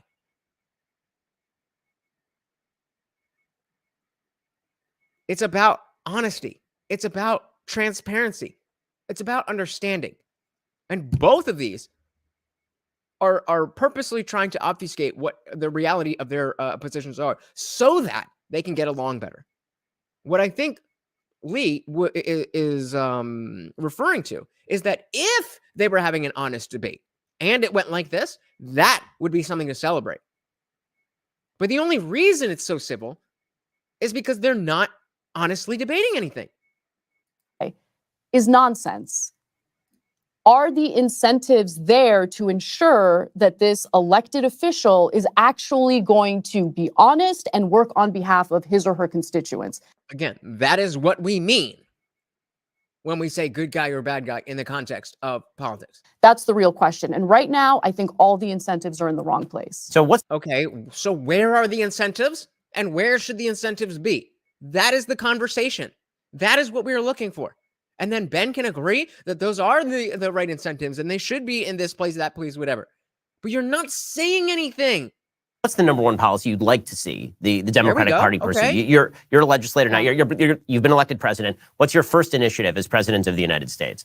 I mean, you couldn't do this unilaterally, but I think one of the main policies that would improve a lot of these other issues that we're talking about is healthcare. Single payer healthcare, or at least in the very least, in the short term, just reform healthcare to a point where everyone has the coverage they need to get the care they need. Okay, but what does that mean? I am in favor of that, but what does that mean? What does that look like? You're just saying things. What does that mean? And Ben, ask her what that means. So the untreated mental illnesses that we're seeing on our streets right now, How do we treat them? that is a byproduct of a broken healthcare system. Okay, I want to you have identified the problem. Now, what is the solution? fix that. That would be, How? again, the number one thing I would focus on How? if I had the power to really make that change. And do what? So, I mean, obviously, I think that we all see the problems with the healthcare system. It's sort of a weird Frankensteinian monster, this sort of private public monster in which virtually all medical care in the United States is publicly subsidized at some level by Medicare, Medicaid, by hospital reimbursements that are involved with local and state regulation.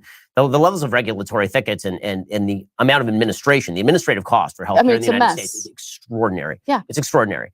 And, you know, I think that the big problem with healthcare is that everyone, it's such a thicket now that no matter which. Oh, that's a pet peeve of mine. He just used the word thicket twice in back-to-back sentences. Come on, Ben. You're supposed to be so smart. That is a pet peeve of mine. I will, if I'm writing something and I use a word and then I go in the next paragraph, I use the same word, I will go back and change the other word. Or, you know, sometimes you got to definitely use that. But, oh, come on. Like says Anna and Ben are secretly in love with each other. I wouldn't be surprised. I wouldn't be surprised the way that this is going. It's what else could it be? You know, all the tiptoeing they're doing right now, not saying it should be a screaming match, but they usually steamroll the person with any sort of different perspective. And I would love if on the outset they were like, hey, look, we know that, you know, you're expecting a fight here, but that's not what we're trying to do. We're trying to do X, Y, and Z. Okay, at least I understand what's going on here. But as it is, I'm lost. Side you come at it from, you are going to get wrecked for even poking a stick into it. Unless you're on the Ben Shapiro show. Right? The minute you poke a stick at it, ooze comes out. Because if you come at it from my side of the aisle, which is it needs more privatization, we should get rid of the connection between your employment. I mean, if I were coming at this tabula rasa, you get rid of the connection between your employment and your healthcare. It's absurd. Why is your employer paying for your healthcare in the first place? Right? You should. Well, how would people? So, look, I agree with you on that. I think a single payer system would do away with the need for employers to provide coverage for their employees. I actually hate the system where if you're working at a place that you might despise and you want to move on, or maybe you want to start your own business, right? You're less willing to do it if your healthcare is reliant on you staying at the company you hate so much. Right. I think it's actually stifled a lot of economic growth. I think there would be a lot more small businesses, successful small businesses, if people had that freedom to just walk away knowing that they wouldn't lose their health coverage. I agree with that. Okay, so what is your proposition to how we provide that to the people? Result. You get what I'm Right. No, saying? no. Yeah. First of all, I totally agree with you. I think that's why I would prefer to go back to individual and community-based insurance. Right. This is why the lack of social fabric really is a problem, because in my vision of a perfect healthcare world, essentially, because you know your neighbors and you know your community, you don't want your neighbors to die. Your community helps subsidize your healthcare, but I have very serious doubts about the national community subsidizing healthcare at a large scale, because I don't know that person in New York. I don't know what their habits are. I don't know what incentives they have to engage in the healthcare structure. And you do see a wide variety of sort of models that have been used, right? Singapore is a much more privatized healthcare system than, for example, Great Britain. So there are a bunch of different ways to sort of slice this particular issue. Yeah. You know what's interesting, because we hear a lot of, No, Anna, what? Please tell me something interesting. Please. I mean, I feel like the right wing in America puts words in the mouths of Canadians and people living in Great Britain when it comes to their health insurance, policy. Do they? Or do they just listen to what those people say? And is it you who puts words in their mouth and assuming that when they actually do let words out of their mouth, that they're wrong? Because what she's referring to is people, the right wing talking about how when we talk about universal health care, that, there's long waiting times and all that kind of stuff. I think that's what she's referring to. But that comes from people who live in those countries. We're not just making it up. And their nationalized healthcare. But you talk to them and they seem to love it. So I'll give you an example. So when Boris Johnson was running again for prime minister, what was really interesting is how he kept emphasizing the need to bolster. Oh, it's a third rail there. You can't touch it. But it's a third rail because of how much the people living there love their healthcare system. And so there's freedom that comes along with that. When you consider the fact that our life expectancy in the United States is comparable to that of Cuba's, there's something broken in our system. Okay. And so what is that? Well, I mean, so first of all, I mean, whenever we get into these sorts of discussions, you have to start looking at apples to apples comparisons in terms of the demographics of the United States, our age, the ethnic composition of the United States, because different ethnicities actually have different health problems disproportionately.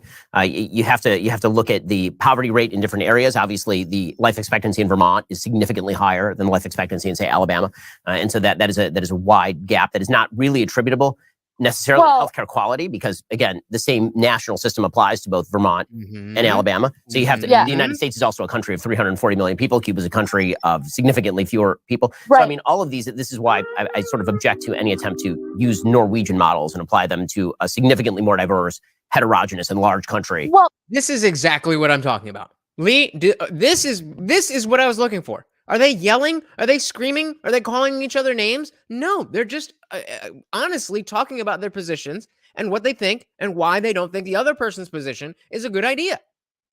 That's all I'm asking for.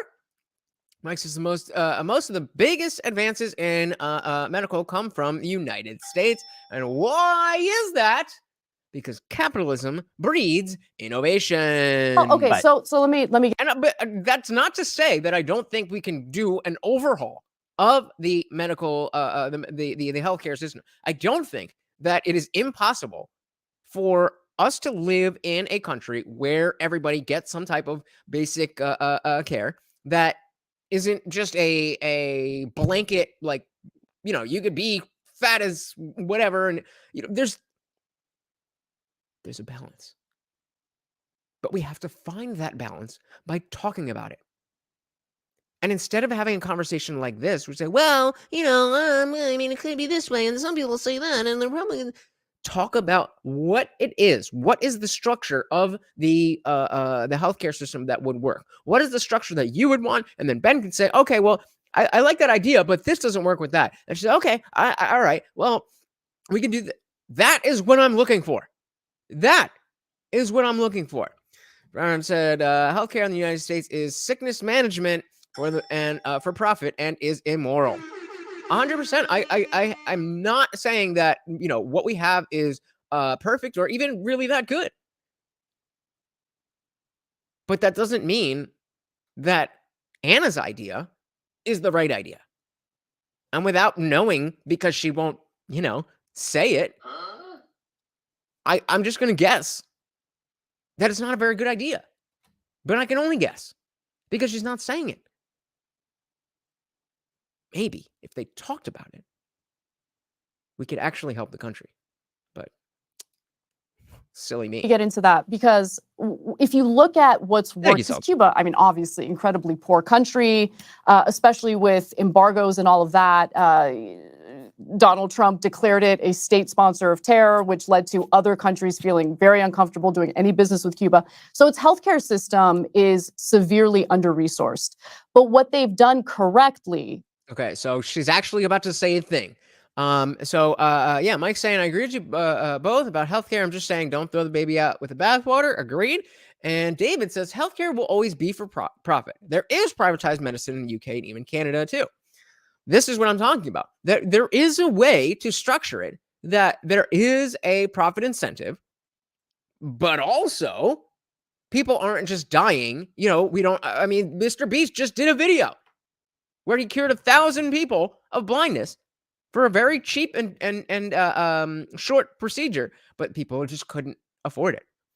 And Hassan's, Cenk's nephew, his take was that, oh, you watched it? Like, he was watching it with his girl. I'm sure you've seen the clip. I was going to do a video on it and drop it today, but when I recorded it, the sound of the video didn't come through. So, but basically, he was watching it, the Mr. Beast video with his girl, or some girl, I don't know, and she was like, oh my God, this is so cute. And Hassan's like, you watch this, and, it's like, oh, this is so cute, this is so great, whatever. But I watch it, and I get enraged. She's like, what's wrong with you? It's like, well, because look at this. This is such a simple procedure. And he used the word pay. We paywalled it. That's not really how that works, but we paywalled it, and now we have to depend on a YouTuber to pay for all this.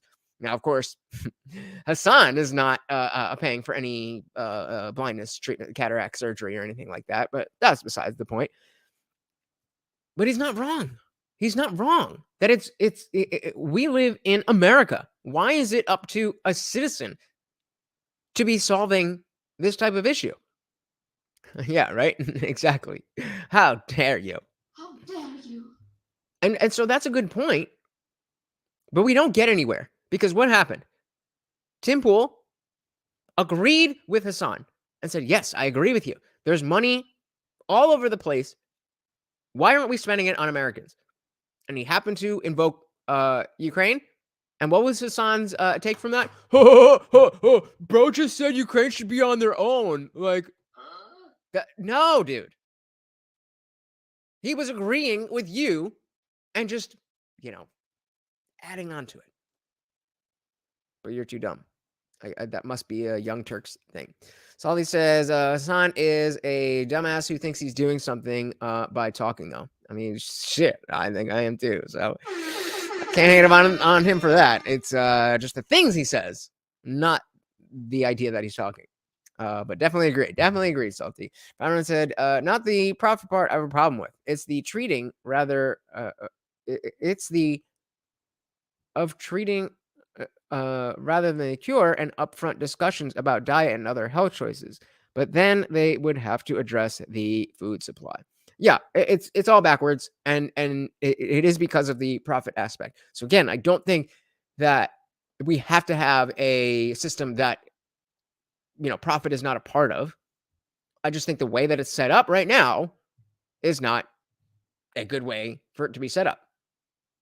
So I'm essentially in the same. So why aren't I a co-host on the Young Turks? If my understanding of the situation is exactly the same as Anna's, why are people listening to her? Is they focused most of their energy on preventative care, because preventative care is less costly than just allowing people to get super sick. At that point, whatever illness they have is a lot more costly to deal with. So they're like, all right, we don't have the resources. We just got to make sure we really hone in on preventative care. That's worked out really well for them. Whereas in the United States, people aren't getting the preventative care they need to prevent severe illnesses because it's so costly. She is right about that. Right. So we need to do something. Well, I mean, first we should tell tell people to stop eating so much. I mean, the United States is an extraordinarily fat country. I mean, by the stats, we're a very fat country. I mean, you compare us to Cuba, you compare us to anywhere in Scandinavia.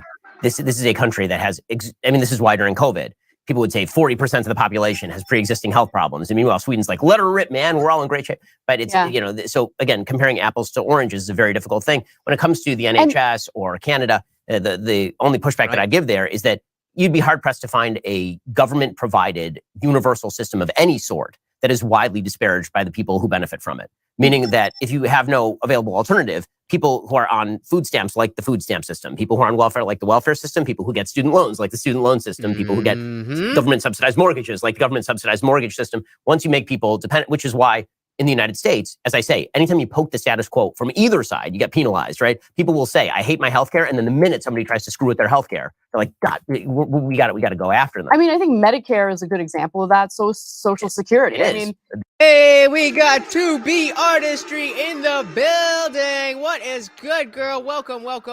Another awesome YouTuber and great artist. I think I got her thing here. Definitely go check out her YouTube channel. Just drop the link in the chat. What does 2B say? Patience is a virtue. Indeed it is. At least she does have an opinion on what is ideal for her. Does she? I didn't hear any opinion. I heard a general idea, but I didn't hear any changes to the system. I didn't hear any propositions on how to get to where she wants to get. I didn't hear any of that. I just heard her say that she wants it to be better. I said, shit, me too. TVs goes on to say, she starts with healthcare is great if you can afford it. Belying the notion that she wants universal healthcare. Yeah, I agree with that. But again, that's not a nuanced conversation. That's not a nuanced thing to say. So what I'm looking for is for the two of them to get in the weeds about this conversation. These are the people who disseminate information, cultural news, all of that kind of stuff. So if they're not able to have this conversation, how are the rest of us lowly plebes supposed to understand the nuances of the issue? Right? It said people who got PPP loans love the government.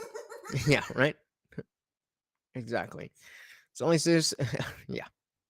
Facts. They're both going to be insolvent, but that's.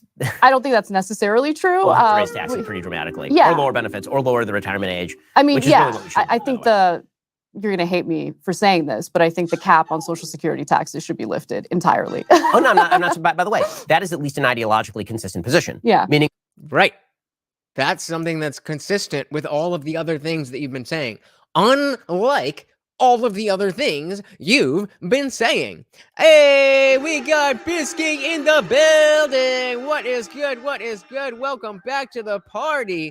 Asks, do you like Ben Shapiro? Yes, I do, in general, but I'm not too happy with how much he is letting Anna Kasparian kind of just spew her BS in this particular interview. But yes, I am a fan of Ben Shapiro.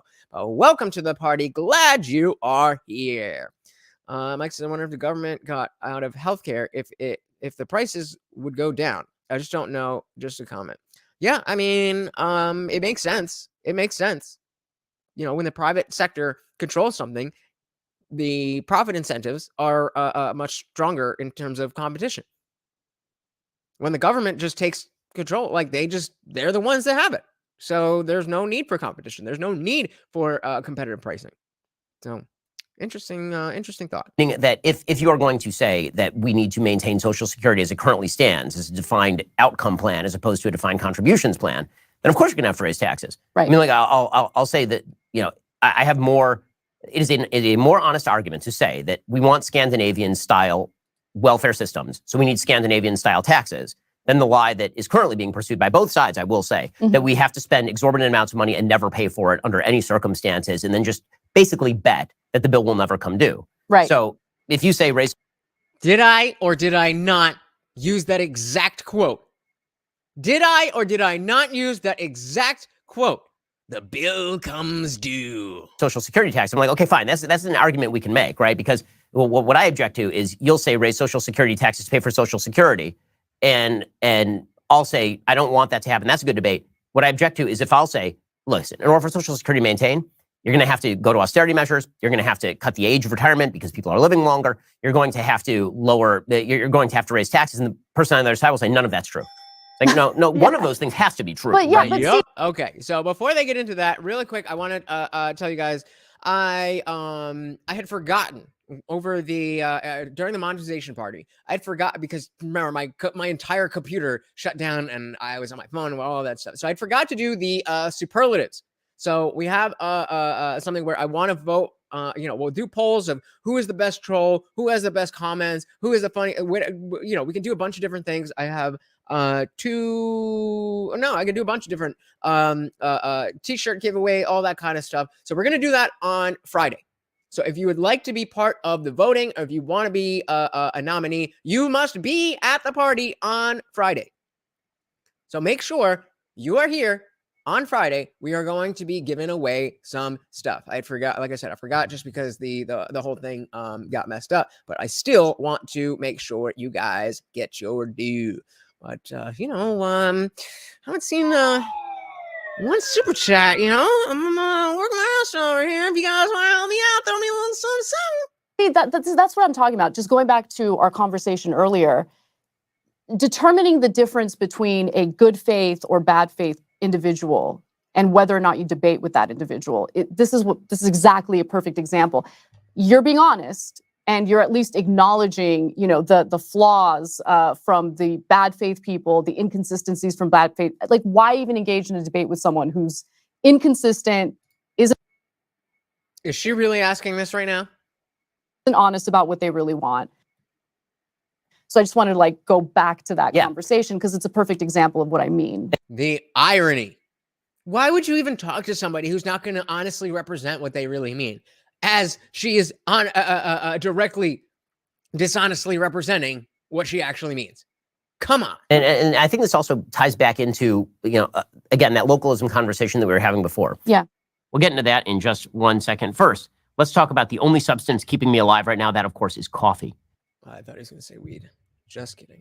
And the only Black Rifle Coffee America is one of the things that I've said many times when it comes to economics is that I'm a communist in my own house and I'm a high-level capitalist when it comes to the greater areas of elevation. Mhm. So the further you get out from my local community, the more capitalistic and free market oriented I am. In my house, I have a joint bank account with my wife. Mhm. Right? My wife earns significantly less money than I do. It does not matter. It is both of our money, right? Which is what we tell our kids. It's not daddy earning the money. It's our family earning the money. And our family is communist because we're a family. But I'm not going to be a communist with some rando over in North Dakota. That's not my job. Right? I don't know that person. I love my family more than I love that person. And anybody who tells you they don't love their family more than they love rando is lying to you. It's just not true. And so what that means is that social solidarity has to be the predicate for any policy. And ironically, what's been happening is that as social solidarity breaks down, people want more control at the top level of government to try to create an ersatz social solidarity. And that's not going to happen. It's going to make the problem significantly worse. So if you argue to me in my local religious community, right, my local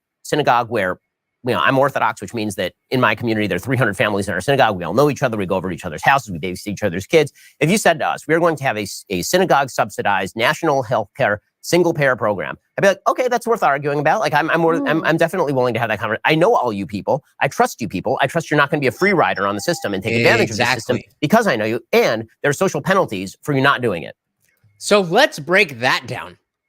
That is a big, big thing when we're talking about the idea of dogmatic thinking and people on the left doing it the wrong way, people on the right hoarding these values in religion. All of the things that he's talking about basically can be boiled down to the strength of community. Now, in religion, that's a very strong thing that they talk about a lot. But as we've talked about so often, unfortunately, we are past the point where you can expect people to, the average person to be religious. Now, if you want to be religious, great. That's great for you. But we are at a place where you are not going to get somebody like me to believe in those things anymore. That doesn't mean that I can't support those values. But if you present them as only being able to exist in one context, and I am physically, in terms of my mind, I'm physically unable to walk through that door, well, That doesn't help. Now you're just telling me, oh, well, you're destined to be, a heathen, so why even try? Right? If you refuse to engage in the duties of the community, then we cannot have you over for lunch, right? We cannot have you at the synagogue, right? Except for the last word synagogue, I'm right there with you. I agree with that value. But why does it need to be relegated only to religion? Why can't we just hold that value? There are certain penalties that attach, but you can do that at a small level. As you abstract up the chain, it becomes more and more difficult. And one of the things I see, and this happens pretty frequently on both sides of the aisle, is an attempt to take your top level solution and cram it all the way down in a universalistic fashion. So people will take sort of a democratic socialism that might apply in your local community, and they'll say, okay, well, I want to apply that at the national level, but that's not. You can't do that. Or you'll say libertarians will do the same thing. I'm a libertarian. I think there should be no internal penalties for any individual decision that you want to make. That's not. So, I mean, I'll just, as a libertarian, I'll correct his statement and the idea that, him talking about in his home, he is a communist. The further away you get from the local, the less communism and top-down stuff makes sense. Libertarians understand that concept. The fact is that you have to have an ideal to work towards. Where all this whole thing, I've been searching for what are the solutions? What are the things that you want? What are these things? So maybe the libertarian platform, especially the capital L Libertarian Party, maybe their platform is a little bit pie in the sky. But at least if it's pie in the sky and we can reach this far and we can get that close, that's a good thing. Whereas if the left and the right are saying, no, we have to do this, no, we have to do that, and we can never even get any closer because you're both pulling each other in opposite directions, then it doesn't help. So maybe we do need to be a little bit more not materialistic, idealistic. Maybe we do need to be a little bit more idealistic and have these pie in the sky ideas so that we have an idea of what we are shooting for. You've heard it since elementary school. Shoot for the, Shoot for the stars and you'll land on the moon. That is what we need. So it's not about thinking that that libertarians believe that we could just have complete anarchy and we'll all be fine. Some people do think that, but most libertarians do not. All we're saying is that this is the ideal. Let's get as close to it as we possibly can. We're never, ever, ever going to reach that, and that's okay. We just want to get as close as possible. And you would think that's a crazy idea. But as a very religious person, Ben, I'm sure you would say that you are not a perfect person. That you have your ideals in your Jewish religion that you want to enact and how you want to live and all of that stuff. But you're not perfect. But the idea is that you have that ideal that you look towards and you try to get as close as possible. It's not going to work in your family and it's not going to work in your local community. In other words, the levels of control that you exercise ought to change based on the level of abstraction that we're talking about. Yeah, and Mike, I would love this, but the fact is that this is anything that has that type of tone automatically turns into a Christian thing or a Jewish thing or a Muslim thing or anything. I wish. But that's what I'm doing here. That's what I'm doing here. I'm hoping that believer, non-believer alike, if you like these values, then you can come here and we can talk about them and refine what are these values? Is that actually a good value? All of that kind of stuff. And I don't care whether you believe in this, and I hope you don't care whether I believe in anything. I just want the values that we all agree are beneficial to society to be enacted. What's wrong with that? I think that part of the problem is we don't see each other as fellow Americans at all. And we're so divided that, I think you make a valid point in, at least some portion of the country wanting to reject some of these national policies or national programs. They don't see someone living in here. You know what? I'll put it in the context of the left and honestly what my own biases were. And what I used to see the middle of America as, and how I've kind of grown away from that. This is kind of embarrassing to admit, but I'm obsessed with that show Yellowstone, specifically because Why is that embarrassing? I haven't watched it, but I've heard it's amazing. it kind of destroyed my preconceived notions about a huge part of this country. Oh, so your job is to talk about national news, and it took a Peacock show to make you realize that, maybe all Republicans aren't a basket of deplorables. What? People listen to this woman. People live their lives and vote based on what this woman says. And she needed Yellowstone to understand that the middle of the country isn't just evil, white, racist rednecks. Right. So the show, I think, does a good job in tearing down stereotypes about people in Wyoming, definitely. But what stereotypes exist about people in Wyoming?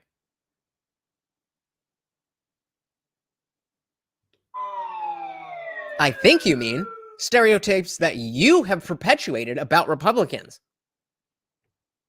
Ranchers, conservatives, all of that. Yup. You watch that show and you start remembering, oh, wait, yeah, they're Americans. You remember. So you were operating before Yellowstone. You were operating on the idea that because somebody is conservative or a farmer or a rancher, that they're not American. Okay. Just don't ask me to look at you as somebody who understands the landscape of politics in America. If Yellowstone, the Peacock show, is where you're getting your information. They're like us. They have maybe a different lifestyle, but at the end of the day, they want the exact same things. I think what's important is to, again, bring the temperature down for a second and give... You're the only one raising the temperature. Except when you say shit like that.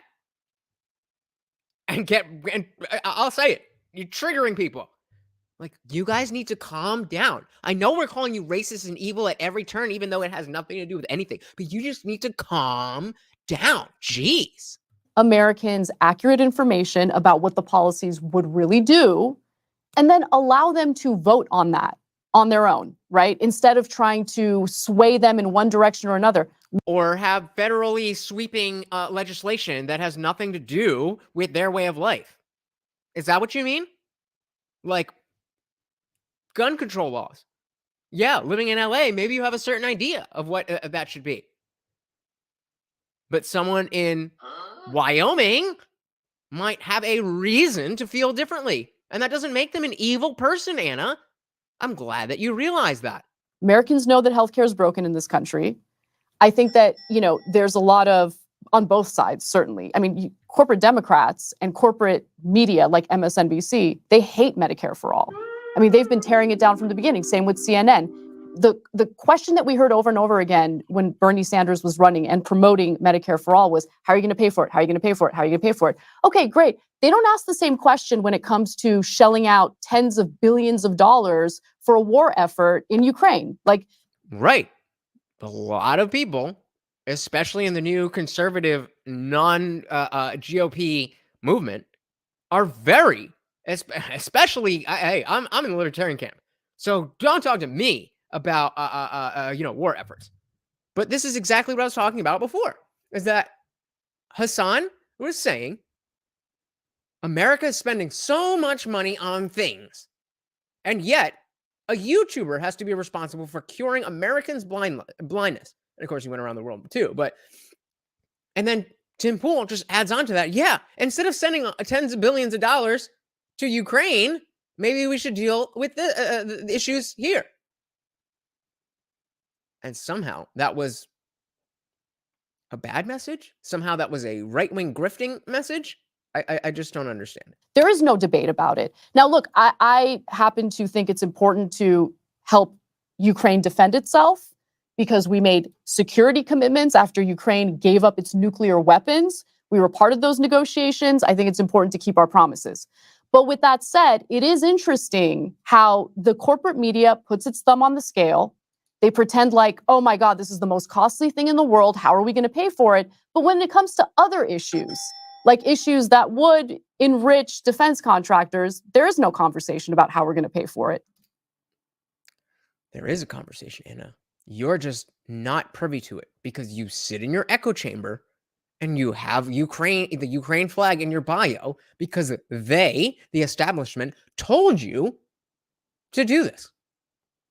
I don't know this for a fact, but I feel confident saying it because I know how shallow of a person she is, at least on her show. We could pull up, we could pull up TYT Ukraine and we'll see. Well, let's do that. Why not? Why not? Shout out to 2B.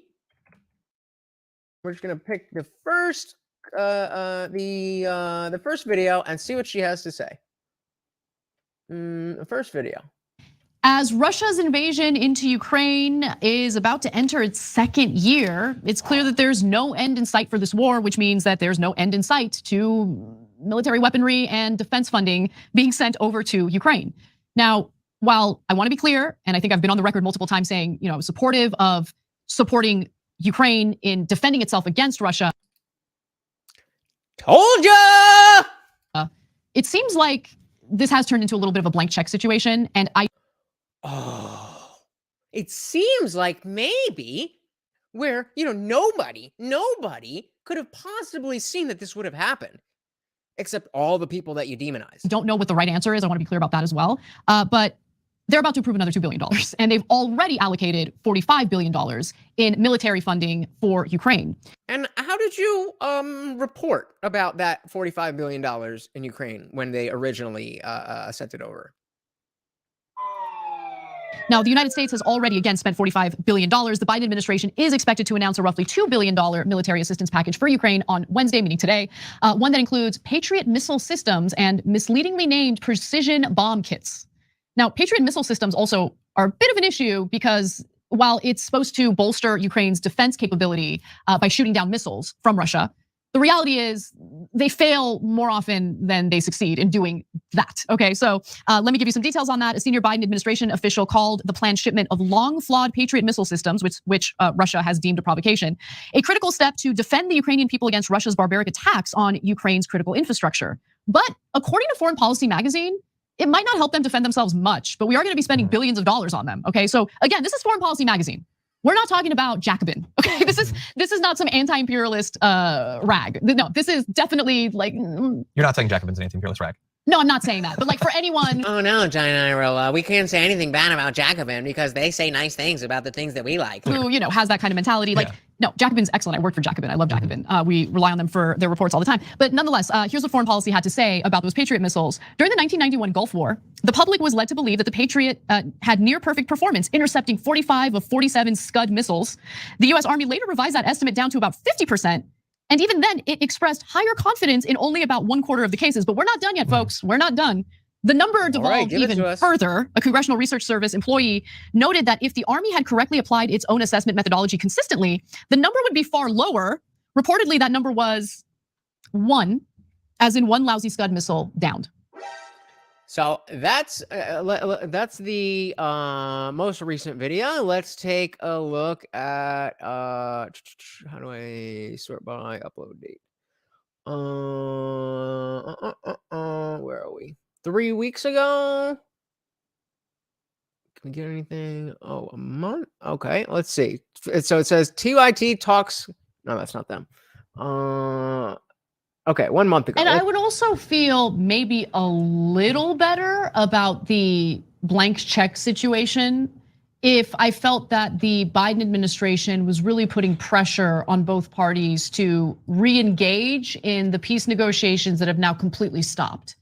Yeah. Those negotiations, I know they failed early on, but they failed early on with Vladimir Zelensky, the president of Ukraine, wanting to engage in them. And now they've completely abandoned that because why would you want to engage in peace negotiations when you know the United States has that blank check mentality when it comes to military aid? So, I mean, again, I was just taking a shot in the dark. She's not really, I'll give her credit. She is, speaking out against the fact that all this money is going over there. It's just, I know the people that listen to this stuff, and they, as she said, she's like, I'm going to get so much backlash for this,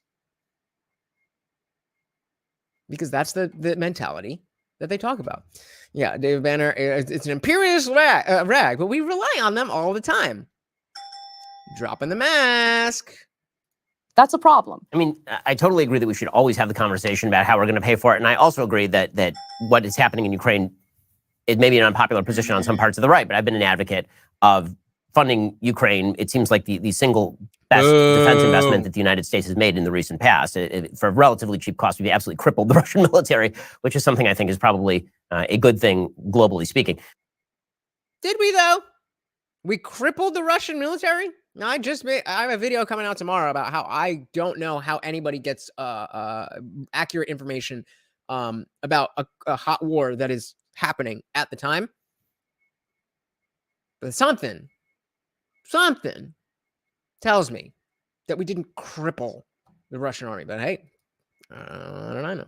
With that said, there obviously is a difference in scale between the amount of money that we're spending in Ukraine and the amount of money that would facts, Mike, right, to do Medicare for all. Right. And there are obviously significant drawbacks to Medicare. I mean, if you look at the NHS, for example, there's a recent article in the New York Times talking about the delays in, for example, ambulances, people waiting 12, 24 hours, literally on a field, not being able to get what they need, because once you make systems national, you're going to have to in some way ration the resources. And then the question becomes, what are the resources? Either you have to increase the resources that you're utilizing, which means increasing taxes or increasing regulations, right, yep, or you have to regulate the amount of care that people can receive on the other end. Well, my personal experience with sort of a Medicare for all system is in Israel, their emergency care is very good. And if you have cancer, you are in serious trouble. And this happens to be what the statistics kind of bear out. The United States has the highest 5-year survival rate for things like breast cancer. If you have a serious disease, people are coming to the United States for surgery, for treatment. If you have a broken arm, you're probably better off in a nationalized healthcare system because it's fairly simple thing to solve, and it's not going to cost you, quote unquote, anything except indirectly. But I think it's really important to differentiate the quality of care that is available in the United States, which I agree with you is fantastic if you can afford it. And when it comes to your life, or when it comes to a family member's life, let's say you don't have the money up front to pay for the procedures or the treatment that you need, right? People are willing to go into debt because at the end of the day, it's about your life. And I am tired of seeing elderly individuals, retired individuals in this country lose everything, go bankrupt because of how broken our healthcare system is. It needs to be fixed. So on one hand, this is grandstanding. Like this is gonna get me in trouble, but I don't want to see old people dying. I don't want to see people just having to have care. I know this is an unpopular opinion. And I agree with you. The quality of care is certainly here. It's where people come to get the treatment they need. Okay, so how do we implement what it is that you want? What is it that you would like? And how do we do that? But in a lot of cases, Americans go bankrupt for this. I'll give you an example. I don't need it. I believe you. I believe you that people go bankrupt. I'm not asking whether or not people go bankrupt. I'm asking how you plan to fix that. My mom was diagnosed with, she'll be okay with me sharing this because I've talked about it on the show before. She was diagnosed with blood cancer last year. I'm sorry to hear that. Yeah, and it was really difficult because her bone marrow stopped producing hemoglobin, and we didn't know what was wrong with her before she got diagnosed. She was just very, very weak. She had no color at all. It was terrifying. She had to keep going in to get blood transfusions. Finally, they diagnosed her and they said, look, the good news is there is a medication. You can be on this medication for the rest of your life. It's a chemotherapy medication. It's called Revlimid, but it's monopolized. And even though Revlimid was discovered decades ago, and I think the 1950s, if I'm not mistaken, the way patent law works with pharmaceutical drugs, I mean, they've found loopholes and they were able to extend the patent, extend it. So there's only one option. And even with insurance, I mean, my mom's older, you know, she's covered and everything. Even with insurance, it's $2,500 out of pocket. And, I'll do anything to keep my mom alive. We'll contribute to it. Luckily, they found a solution. She's doing great. But what is the point of this story? If you don't have the privileges that my family has, if you don't have family members who are making enough money to contribute to help pay for that medication, you are screwed. You're either right. And so your solution is going to go bankrupt, or you're just going to decide, I'm not going to get the medication and I'm just going to end my life that way. Right. And I don't want Americans suffering from that. So we need to find a better solution. And okay, I agree. We need to find a better solution. What is that solution? How do we find that solution? You just keep saying, we need to do better. We need to do better. We need to do better. We need to do better. We need to do better. Do we need to do better, Anna?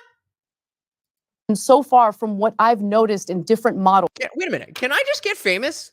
Just pointing out problems? Be like, guys, people kill dogs sometimes. We need to stop people from killing dogs because killing dogs is wrong. I don't want to see another dog being killed ever in my life. Killing dogs is bad. And I'll tell you a story. There was this dog and somebody killed it. And it made me so sad. So therefore, we need to stop killing dogs. Am I famous yet? That's all she's doing. In other countries, that single payer solution seems to be the best option. Right. So I would obviously argue that you have to take into account a few different things in a situation like that. One is the cost of development of drugs. Virtually all medical patents happen in the United States, specifically because it is a free market system. We fund the research and development, though. Well, I mean, we do, but it's not even close to what the actual medical companies spend on research and development. What the federal government spends on R&D for medical product is so much lower than what Pfizer spends on R&D. And it takes forever for Pfizer. Making sure. I don't know. I had a joke, but I don't think I can say it. I mean, the vast majority of these things are washouts. Hundreds of billions of dollars will be spent on drugs. For pharmaceutical companies? By pharmaceutical companies that don't go to phase 3. I mean, they certainly provide quite a bit to their shareholders. So. Well, I mean, it depends on which ones. You're looking at the ones that actually succeed. I mean, for every pharmaceutical company that succeeds and actually becomes a thing, there are a dozen that fail. I mean, this is just the way that biopharmaceuticals work. I was talking with my friend Vivek Ramaswamy, who founded Roivant Sciences, and this is literally how he used to invest. The idea was that you invest in a bevy of drugs, like a basket, and the vast majority of them will die before phase 3. And I said, shit, I'll invest in a bevy of drugs, you know what I mean? A few of them will be successful. How do you make up all the money to pay for all the ones that fail in order to pay for the one that succeeds? So how do you continue to incentivize it? So I think that the questions that we ask are the same questions. The solutions are different. So how do we continue to incentivize the creation of drugs that can help your mom? 2, how do we help your mom pay for the drugs once she gets sick without destroying the incentive? 3, how do we actually incentivize doctors to care for your mom with, say, Medicare reimbursement rates that aren't significantly lower than what they can get cash out of pocket, which very often you're seeing doctors in specialized fields just stop taking Medicare entirely because they're operating now across the table. They'll just say, we'll take cash only. This happens in the surgical profession a lot. Right. And so So Mike's saying the healthcare system is broke. Needs to fix the healthcare system because it's broke. This broke system is broke. People need healthcare and this system is broke. Genius. Mike, you need to call the president right now. And this is going to fix everything. How did you come up with such a genius thing? Oh, by listening to Anna. Oh, Anna Kasparian. Oh, man. there are, I think, systems that are in between what we have and single-payer healthcare that have been significantly more efficient in this respect. Switzerland is one of them. Singapore is another one of them. My argument isn't with restructuring the system; it's how we restructure the system. I'm really disappointed. I was like, when I was like, oh yes, this show is going to be exactly what I use to clip up and make the shorts all week. They're going to be going back and forth, making good points, whatever. And clearly, that is not happening. Simplicity of the NHS comes with significant downstream effects, right? Which is the one other thing I'll say is, okay, so just quickly on the pharmaceutical drugs. I mean, you will admit though, right, that when you look at the amount of money Americans are charged for pharmaceutical drugs relative to any other country, we're being price gouged. Well, we are subsidizing the rest of the world in their price gouging is how I put it. I mean, the reason I say that is because we are paying free market prices and they are paying cartelizes. They've cartelized their pricing structure. And so we could theoretically bargain negotiate with the drug companies, and then all the patents will get filed elsewhere. That is the other downside. In the very least, I mean, one of and me and Dr. Evil probably agree on way more than the two of them. I don't get it. Why? I saw this thumbnail and I was like, oh yes, this is gonna be a great show. Mike gave me a link to a great video that we're gonna do for Wednesday, and I pushed that. I pushed that specifically so that we could do this today. So I apologize to all of you because I thought this was gonna be better. But at least we can have fun. Laughing at how dumb they are. Of the proposed policy solutions in Build Back Better that was nixed was allowing for Medicare to negotiate drug prices on behalf of Medicare recipients. Right. That was squashed. I mean, not entirely. I think there's like a handful of drugs. No, it's for this reason. Right. How much money do you think they're making over me and Dr. Evil? Because the great fear in terms of the incentive structure was, if you allow Medicare, which supports a huge percentage of people who are taking these drugs, to negotiate the price, what you're going to do is remove essentially the R&D budgets of a lot of these companies. I'm not buying that. Well, I mean, at all. the truth is the profit margins in these companies. I mean, take for example Moderna. Moderna had to sink tens of billions of dollars into the development of RNA vaccines, and it was a complete failure until COVID. I mean, Moderna was essentially bankrupt before COVID happened, and this is unfortunately the way that science very often works, that it fails and fails and fails and fails. Mike, we're still going to do it. Don't worry. I just thought we're going to be, this came out yesterday. I'm trying to be more on, more topical. We got it on Wednesday. Don't you worry, brother. I got you. I did listen to you. Until it succeeds, and it costs and costs and costs until it succeeds. And this is, I think, a general point about business that people should understand as a person who is a business person, runs a successful business. For every business that gets founded and succeeds, and people see the really rich person at the very top, they missed the 5 businesses that they started before that failed. And literally, for me and my business partner, it was several businesses that we had started before that did not succeed until we hit the one that actually worked. And they don't see the other businesses that started and failed. Most industries are more like the restaurant business than they are like any other. Well, I mean, look, you're going to start a business and you take a risk. And if you succeed, you succeed. If you fail, you fail. So she wants to talk about if you take a risk, you succeed and you succeed. And if you fail, you fail. So she understands that. But then in the next breath, she'll defend the Amazon workers who are saying they should get paid as much as Jeff Bezos because without them, there would be no Amazon. I mean, wouldn't there though? But at the end of the day, when we're talking about Americans funding... If we're not going to get any super chats, that's totally fine, guys. Can you at least get me to 15 likes? That's all I would like from you guys. Please, please, please. Research and development for these pharmaceutical drugs, I don't think it makes sense for us to then be price gouged by these companies, which, look, I mean, I don't have the numbers in front of me. I wish I did. But you look at the profits from these pharmaceutical companies, the amount of money they make profit alone every year, year after year, the amount of money they pay their executives year after year. I don't think you can make the case that the amount that they charge Americans for these drugs makes much sense. I mean, obviously we'll have to disagree on that one. Yeah. It's fun. We're getting to disagree on this kind of stuff. Yeah. So but disagree on it. Have the conversation on that which you disagree. Don't just say, "Oh, okay, well, I don't disagree. I don't agree with that. So let's have a different conversation." let's talk about some of the other issues. I've had you diagnose the Democratic Party, so now diagnose the Republican Party. We'll get to that in just 1 second. First, it can be tough to stick to your family to get handled in a bureau. So obviously, on economics, you have some significant disagreements in terms of you want more government control and regulation of industry generally. I wonder why, David. I wonder why Pfizer is doing so well.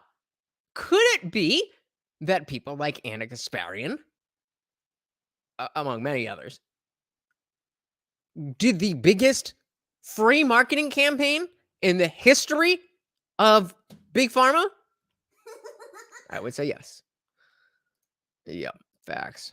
You're a big fan of labor unions. Obviously, Definitely. you and I have a wide-scale disagreement on that. I think that they radically raise costs, which is why you've seen so much business move out of the country, and also why you've seen fewer and fewer members of the private sector joining unions. Public sector unions are very powerful and robust in the United States. Private sector unions are increasingly not. But you know, so what are sort of the big issues? You look at the Republican Party and you say these guys are just they're out to lunch. Well, okay, just putting policy aside for a second. Please, It's come on, Anna. Be honest. You hate Republicans. He's directly asking you. Just answer the question. More about what I'm noticing in terms of, I don't know if fracturing's the right word, but the Republican Party is in a little bit of a pickle, right? Because when it comes to, and tell me if I'm right about this, when you look at Republican voters, it appears that they're certainly attracted to the MAGA type candidates. So they'll do really well in primaries. Right. But then once you get to a general election and the battle is really about those independent voters, those candidates really do struggle. And I think that's what really transpired in the 2022 midterm elections, right? These Trump-endorsed candidates who are further to the right, in my opinion, lunatics. Like, they'll do really well, but then all of a sudden they kind of try to tone down their rhetoric to appeal to either moderate Republicans or independent voters in the general election, and it's not really working out for them. So I'm curious what your thoughts are on that, because I think you, just based on what I know about you, based on the conversations we've had, you're more of the, you're just a traditional conservative in my mind. I agree with that. So this is a good question, and this could lead to a decent conversation, because I know that Shapiro is not going to, I think that, what did she say? Insane lunatics or whatever. She's not going to think people like Marjorie Taylor Greene and Matt Gaetz are lunatics. Maybe he's not going to agree with their positions, but she's teed up a decent question. So if he doesn't take this, I mean, I'm already disappointed, but I mean, come on, man. Come on. I'm holding out hope. I'm holding out hope. You are the guy. You are the guy. The debate me bro of all debate me bros. What? All right. Let's just hope. Let's cross our fingers. Really, right? And so, and I remember you having some analysis post midterm elections that was, you hit the mark on the head, like, or the nail on the head. It was correct in that we need to stop promoting these like far right figures who aren't appealing to a broader electorate. What do you think the solution is going to be? Because I think your analysis is correct on that. So, I mean, I think that so much of this is attitudinal, meaning candidacies very largely in the primaries have become not about being far right politically. I mean, as you say, I'm a traditional conservative, which means it's hard to outflank me on the right.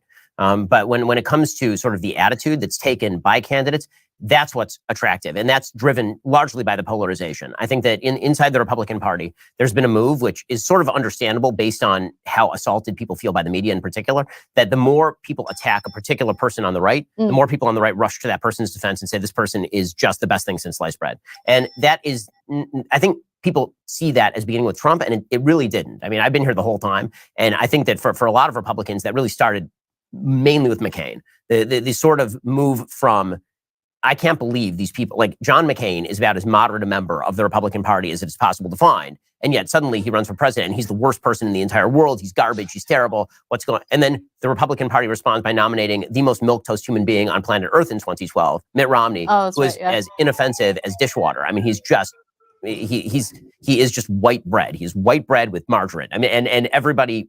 White bread with margarine. But yeah, Divine Rod, good question here. Why are so many people needing these drugs? Maybe it's because one of the changes that we need in the healthcare system is, unfortunately, I agree with what Anna said, whether she says it other places or not, is the preventative care aspect. Everything about American healthcare is fixing a problem as opposed to preventing problems. Yeah, I mean, and that's what we're looking for, David. That is exactly what we want. I just agreed with Anna. You just agreed with Ben Shapiro. And here we are. The world didn't blow up. It's okay to agree with people who you're supposed to hate.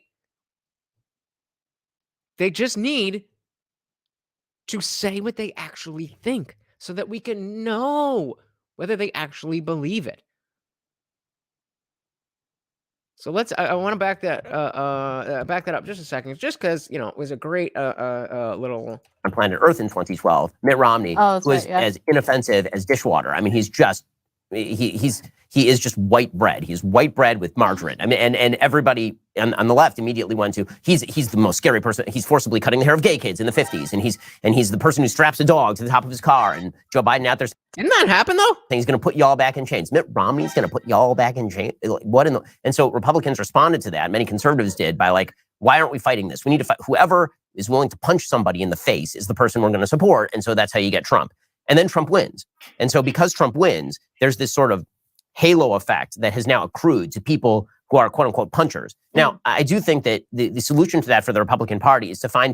Hey, we got Jay Clist in the building. What is good? What is good? Welcome to the party, brother. We are watching Kasparian on Ben Shapiro's Sunday special. And unfortunately, it's not as exciting as we thought it might be, but we are making a party out of it nonetheless, especially now that you are here. Thank you so much for coming by. Let's get back into it. Welcome, brother. People who are smarter punchers. I like the punching. I think the punching very often is necessary, right? And that's why I like Governor DeSantis in Florida. I think he's intelligent about how he throws punches. I mean, like him or hate him, the guy's much more strategic than Donald Trump. When he also didn't take any of Trump's bait. I mean, right? No, I mean he's a very strategic thinker. He's somebody who really tries. He didn't take any of Trump's bait yet.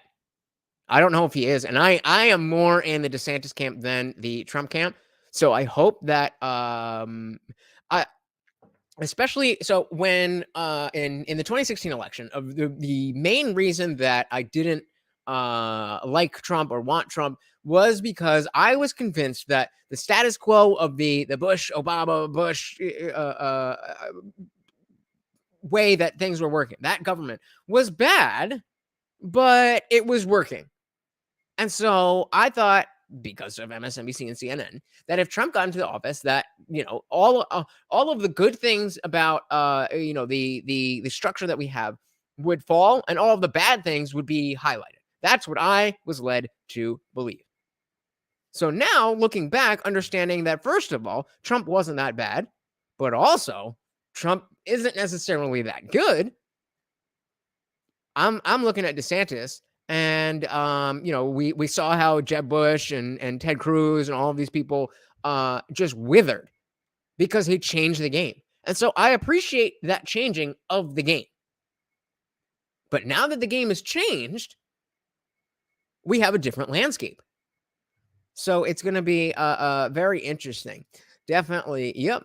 David Banner says, did Biden really say that about Rodney? He'll put you back in chains. I think that was, somebody definitely said that. I think it was Biden. Yeah, that would make sense. That was Biden. Funny, considering how many bills he signed his name to mandatory sentences for non-violent drug offenders. Hey! Oh my goodness! Thank you so much, Divine and Rod, for the $20 super chat. Thank you so much. Morty, come here. Somebody got you a treat. Morty, come. Oh, he's sleeping, but I'll drop it on the floor, and he is gonna come get this. Thank you so much. I really do appreciate that. What does Divine and Rod say? For our gracious host, who is a giant amongst mere mortals and defender against evil, and the hero we all need. Much love, brother. Thank you so much, Divine and Rod. I really, really, really appreciate that. Really, really do.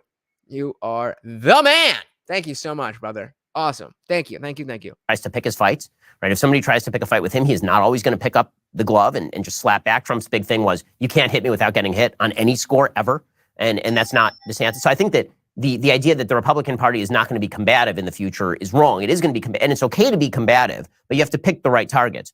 By the way, the same thing is true on the left. I mean, I think that when you see Democratic candidates, very often there's an attraction to sort of the most wild-eyed, because it's like, wow, the right really hates this person. They must be really, really fantastic. I think you see some of this from the squad. But there are definitely counterpunchers in the Democratic Party who know how to punch and are much more strategic in how they go about that. That is, I think, the future of the Republican Party. That's at least the hope of the Republican Party. If not, what you're going to get is whoever says the wildest thing and draws the most fire is by necessity. So before he goes on, Jay Cliff says, do you think Trump has a shot in the 2024 election? Absolutely he does.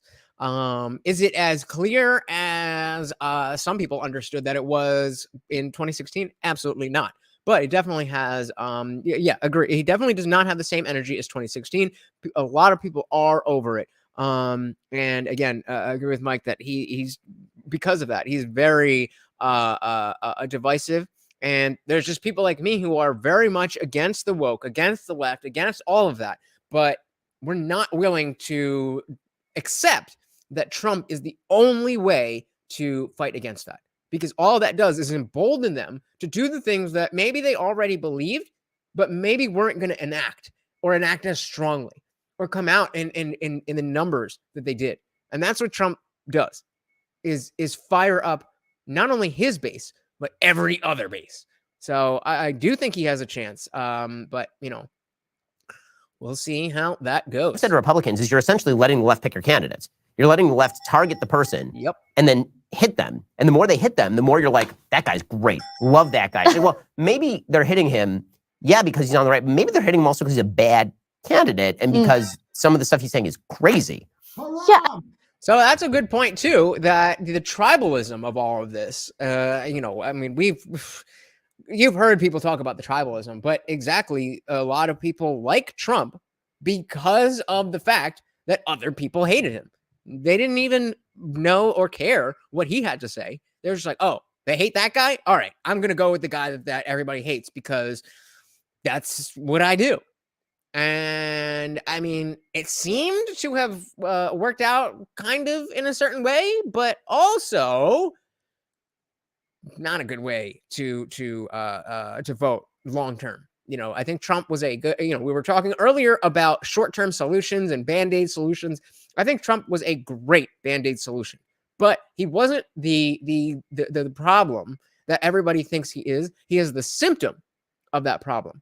And so because everybody has been focusing on Trump as the problem, even since he's been out of office, we are unable to diagnose what the problem actually is, that we can see that Trump was the symptom, and address that basic, the core issue. I mean, Herschel Walker was not. He's a bad candidate. He was a I'm terrible sorry, he's a bad candidate. Absolutely terrible. I mean, same with Oz, right? I mean, and that's the other thing. I feel like the quality of candidates has really gone down, and it's really that has accelerated post-Trump. And it's like, I guess anyone can run for Senate now. Like, what's going on? I mean, that is a serious job. We've got 100 senators. It's an important job. You got to be. Look, I'm not like some elitist that thinks like, oh, you have to have this decorated record, and you've done this and you've done. I like ordinary people representing Americans, but smart people who have actually thought through the policies they're promoting. I feel like you're right. There's a lot of rhetoric going on. I see a lot of that on both sides. A lot of negative campaigning where everything is about attacking the other side. Ooh, the other side is so scary. So you have to vote for us, because if you don't, the other side's going to win and your life is going to be miserable. And honestly, I don't really notice much of a difference if it's a Democratic administration or Republican administration, because at the end of the day, except if Trump is in office, because things were very, very different under Trump. For better or worse, you can decide on your own, but very different. There's a lot of talk. I feel like there's a lot of show going on, but when policies need to be passed, and I think this is partly due to how our institutions are set up as well, nothing really gets done. Well, so I think that and Divine and Ron has another great point that I like to bring up anytime it's relevant, and it seems to be relevant, that it's important to differentiate between conservatives and the GOP rhinos. Now, I don't think it's 100%. I see the two completely different categories. A Republican politician and a conservative voter are two very different groups of people. Now, I also think that a Democratic politician and a liberal voter are different. But with the liberals, it's like, this far apart. On the right, it's like this far apart.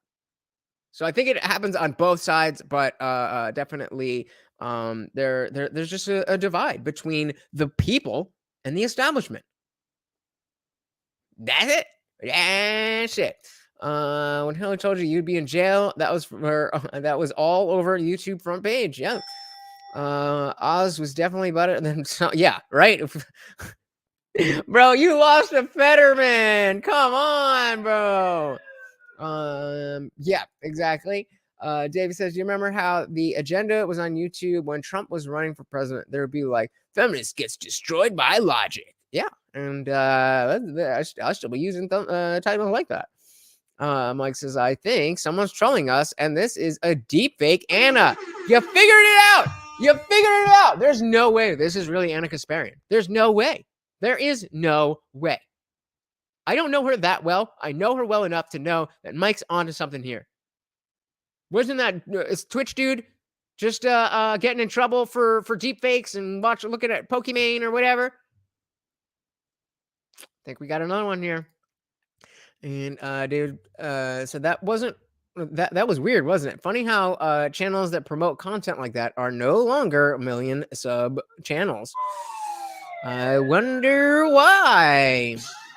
The purpose is that nothing should get done. But I think that the problem is that actually, in spite of that, things continue to grow. So I think we have an increasingly incompetent yet intrusive government. And so that's a bad combo. If you're going to have a government that is very intrusive, it better be damn good at what it does. And it seems like precisely the opposite. All of our institutions are failing to actually perform on the promises that they are promising. And then they promise in response more promises. And then people are like, well, that guy is promising a lot, so probably he'll do the job. It's like, well, maybe no one can do this job, which again, I keep coming back to the localism point, but I really think that it's easier to get things done on a local level than it is on and it was designed that way. And I'm not sure that that's a bad design. I think we have outsized expectations of what the federal government can do. And what that means is that whoever promises the most and talks the biggest is the person who's likely to do well in national politics. Yuval Levin has made the point that the sort of center-right philosopher at AEI.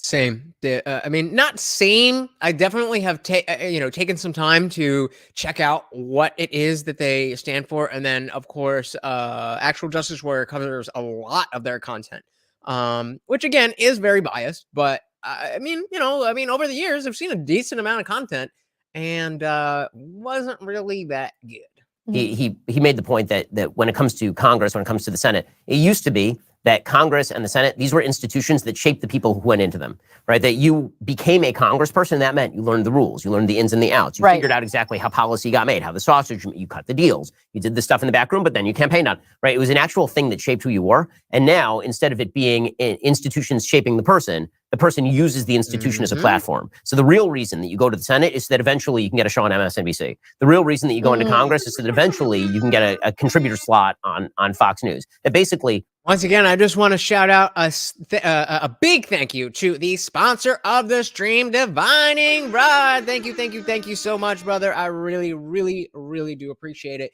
You guys know I talk about all the time how much effort I put into this channel and how much effort I put into entertaining you guys and building this community. So when you guys part with your actual, not just your time, which I do appreciate, but your money, it really, really does show me that, I'm on the right track.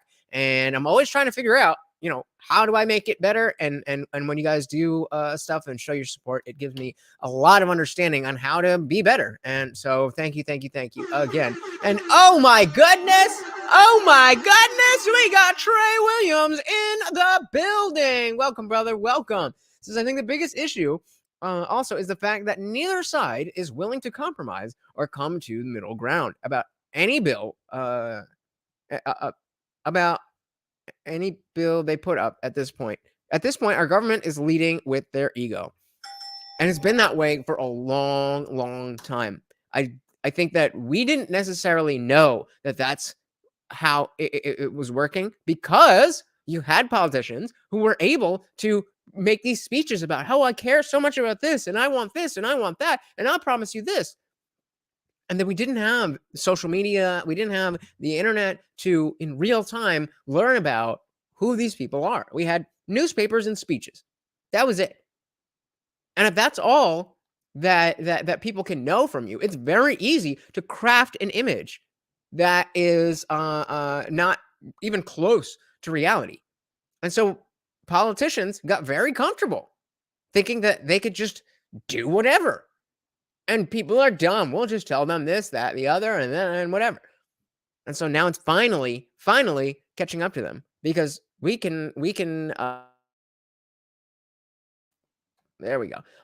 It's finally catching up to them, and we can finally see who is actually full of ish.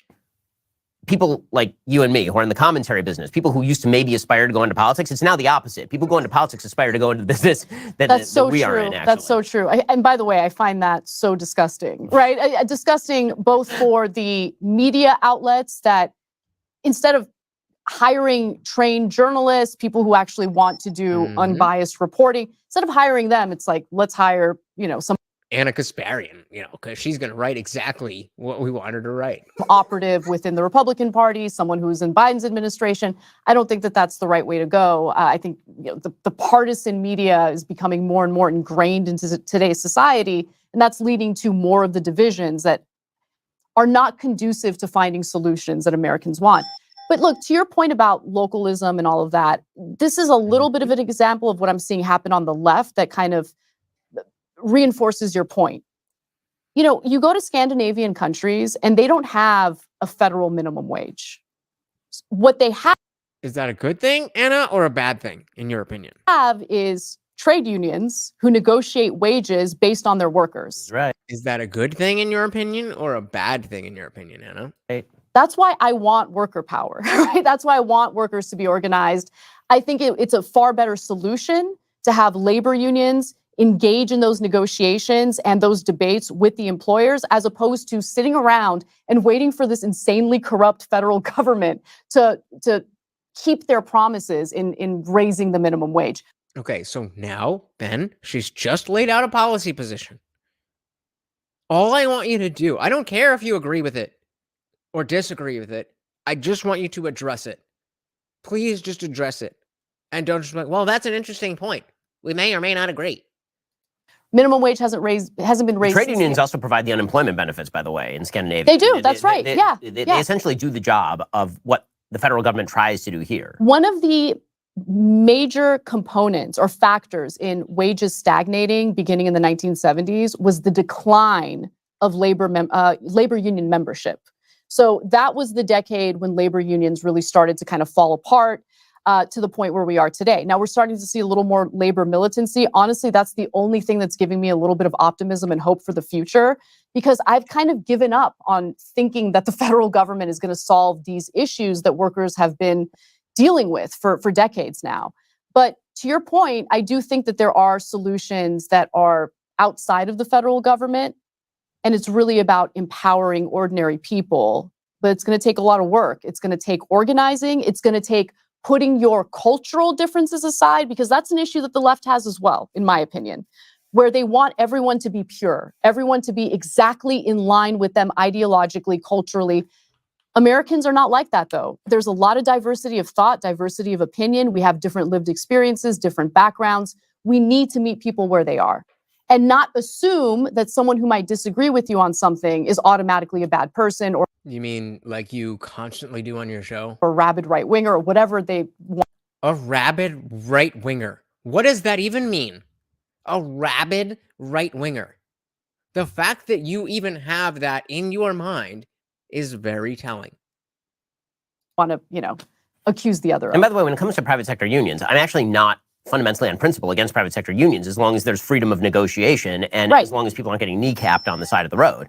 Right, the idea of collective bargaining that's been part of negotiations since the beginning of time. There's nothing wrong with a set of workers saying we wish to come and negotiate for a higher wage. The employer just has to also be able to say no from time to time. Otherwise, start your own company. Yeah, this is why I remember when last time we talked, we were talking about the idea of, and Bernie was big on this, the idea of sort of collectivization of ownership of companies. And I said, that's called a stock agreement. That's fine. I mean, if you and your friends want to put together a company and you own the stock in the company and you decide the wages, that's just called the company. Like that's fine. And in fact, very often you have some of the biggest sort of collectively owned organizations. I think the biggest one in the world, I believe, is in Spain. Yes. Madrigal? Yeah. Yes. I think that's right. And they actually engage in. Wait, Madrigal's a real company? That's the company from, spoiler alert, for Breaking Bad from forever ago. Was it Breaking Bad or Better Call Saul? I don't know, but that's the company that that owns Los Pollos Hermanos, Madrigal. Interesting. Yeah, exactly. She's so full of shit. She just described what she does to a T. Let's hear it again. That's called a stock agreement. That's fine. I mean, if you and your friends want to put together a company and you own the stock in the company and you decide the wages, that's just called the company. Like that's fine. And in fact, very often you have some of the biggest sort of collectively owned organizations. I think the biggest one in the world, I believe, is in Spain. Yes, Madrigal. Yeah, yes, I think that's right. And they actually engage in hardcore capitalistic competition. That's right. And have had to cram down on their own workers' wage decreases when the market actually undercuts them, because ownership is still ownership. But those are decisions that are democratically made within the organization. Because it's connected to the people who actually have a stake in the organization. That's right. Meaning, and if you choose to take the risk, then you also choose to reap the reward. Correct. If yes. you take the risk, then you reap the reward. What risk do the Amazon warehouse workers take in the success of Amazon? Am I saying that they should be treated like slaves? Of course not. But they don't deserve to get an equal cut of the profits of Amazon as Bezos. One of the big problems, obviously, is that when we try to posit sort of labor versus management, what both sides are putting in there. There's an opinion by labor that labor is the sort of labor theory of value. Labor is the only thing that's valuable to the organization. And I don't agree with that. You don't agree with that? Sounds a lot like when you talk about this issue that you do agree with that. But okay, let's hear her out. Let's hear him restate it. Sort of labor theory of value. Labor is the only thing that's valuable to the organization. So labor is the only thing that's valuable to the organization, because again, using Amazon, without the warehouse workers, without the drivers, you would not be able to get your 2-day Prime delivery, right? So there would be no Amazon without the workers, which is true. But there'd be no warehouse without a Jeff Bezos. Okay, so let's see. And I don't agree with that. But it is a huge revenue. I mean, the revenue is created by the workers. And I think that part of the equation is completely left out of the discussion when you're in America. Well, no, it's not left out. It's very much understood. You just overemphasize it. That's it. Mike says, I take a risk to invest money, and when I sell it, the government takes it. I'm the one that put the money on the line and made a profit. Yeah, I mean, that's slightly different than what she's talking about, but I mean, she's talking about workers in a company taking from the profits on top of whatever wage they have for their job, which is not how business works. Again, I mean, I think that part of the revenue is created by the worker. Some is created by the capital risk that was made by the person. Sure. Some of it's created by the corporate structure. And at least we have a disagreement here. Like, finally. And this is why, again, I'm not against collective bargaining in a free market system where you're saying, listen, and we do this on an individual level. I think one of the big problems that we've had in terms of collective bargaining is that because it used to be that labor was very striated, it was a lot easier to do collective bargaining because so many jobs now are sort of individualized. This isn't to speak to like fast food workers or something. Yeah, so striated just meaning like everybody in the factory kind of does the same thing. So like on an assembly line, everybody essentially, you might be putting together a different piece of the product, but everybody is, doing screwing this in, screwing in, or someone's hand. So it's the collectivism is a lot easier because they are inherently more equal in that context. That's not the case in like these big tech companies where you have the girl who a day at Twitter, I come in at 10:30 and I get a breakfast from the buffet and then I go take a nap and then I go have lunch on the rooftop terrace and then there's a nap pod and then we work for 2 minutes and then we play ping pong, and that's what kind of collectivism is possible when you have that person and then you have the coder who is working 60 hours a week to make sure that Twitter still is running. But you're talking about, at our company, for example, or your company, for example, you have very specialized jobs. And so the idea that you can collectively bargain for very specialized jobs with very specialized job descriptions, it's actually incredibly hard to do that with any level of actual rationale. No. I'm kind of with you, David. Elaborate. How is it a pretty low concept? I'm kind of there with you, but I'm interested to have you elaborate a little bit more. I mostly agree with you on that. So, for instance, look, we have a portion of TYT that is unionized. I'm not part of that union because of the specialized nature of the work I do. Correct. So these you are couldn't unionize. right. These are the that's correct. graphics artists, the editors. They decided to do it. More power to them. It's worked out, and I'm glad that they did it, and they're happy about it, right? But when I think about labor unions, I'm mostly thinking about major companies like, let's say, Amazon, which, you're seeing more and more of these Amazon warehouses either attempt to unionize, or in some cases they've been successful in unionizing. I think it makes sense in that area, especially when you're talking about a company that's so massive that the workers are just they become numbers, right? So again, if people are willing to join a union and then go at the company that way, that's fine. My big problem is that I think the National Labor Relations Board is rigged completely on behalf. Biden. So before they go on, I'm going to back that up a little bit. But this idea of just being a number, that's not even necessarily a bad thing. Like, not everybody wants their whole life to be their job.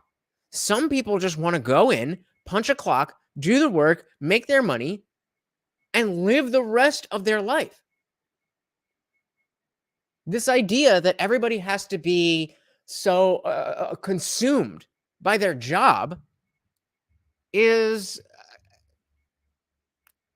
I don't know what the word is. Toxic. It's toxic. So David said collective bargaining is a pretty woke concept when you think about that. And I asked him to elaborate. It says, because you essentially vouch for a baseline which cannot be guaranteed to deliver, and you choose to help represent those which aren't yourself. I don't know that I would call that woke. Definitely liberal, definitely like in terms of the political compass, definitely very much further left. But I think woke is a different thing than just being to the left of something else. I don't know. What do you guys think? Is David on point? Am I just nitpicking? Or are woke and liberal the same thing? I'm sure you love the Yes, NLRB. I the despise the NLRB more than is fantastic. Let's back this up a little bit. that way. Right? So massive that the workers are just they become numbers, right? So again, if people are willing to join a union and then go at the company that way, that's fine. My big problem is that I think the National Labor Relations Board is rigged completely on behalf. I'm sure you love the NLRB. I despise the NLRB more than is fantastic. The NLRB should be disbanded. It's a garbage organization. It's garbage. I disagree with you on that wholeheartedly. Listen, the Starbucks store. Why? Talk about why you disagree. That tried to unionize. And by the way, many of them, hundreds of them have succeeded in their union elections, and they have unionized. I mean, the labor crushing strategies that we've seen from the executives at Starbucks have been pretty disgusting. People who have been fired just because they've brought up the topic of organizing the workplace. People fired just for wearing a MAGA hat or mask. Just all sorts of violations. If it weren't for Biden's relatively labor-friendly NLRB, they'd have no protections at all. Well, I mean, your protection. So Trey says, I disagreed only because if it's collective bargaining agreement, then that means the company still gets to set certain standards. Or am I missing the point? No, I think that makes sense to me. I've never been part of a union, so I'm not the most well-versed on it, but it seems like you're making sense here. And Mike says, woke. Woke and liberal are different. Yeah. So what did you? Yeah. Yeah. So, David, I do agree with you that it is a very liberal policy. But I don't have an issue with liberalism in and of itself. I have an issue with wokeism.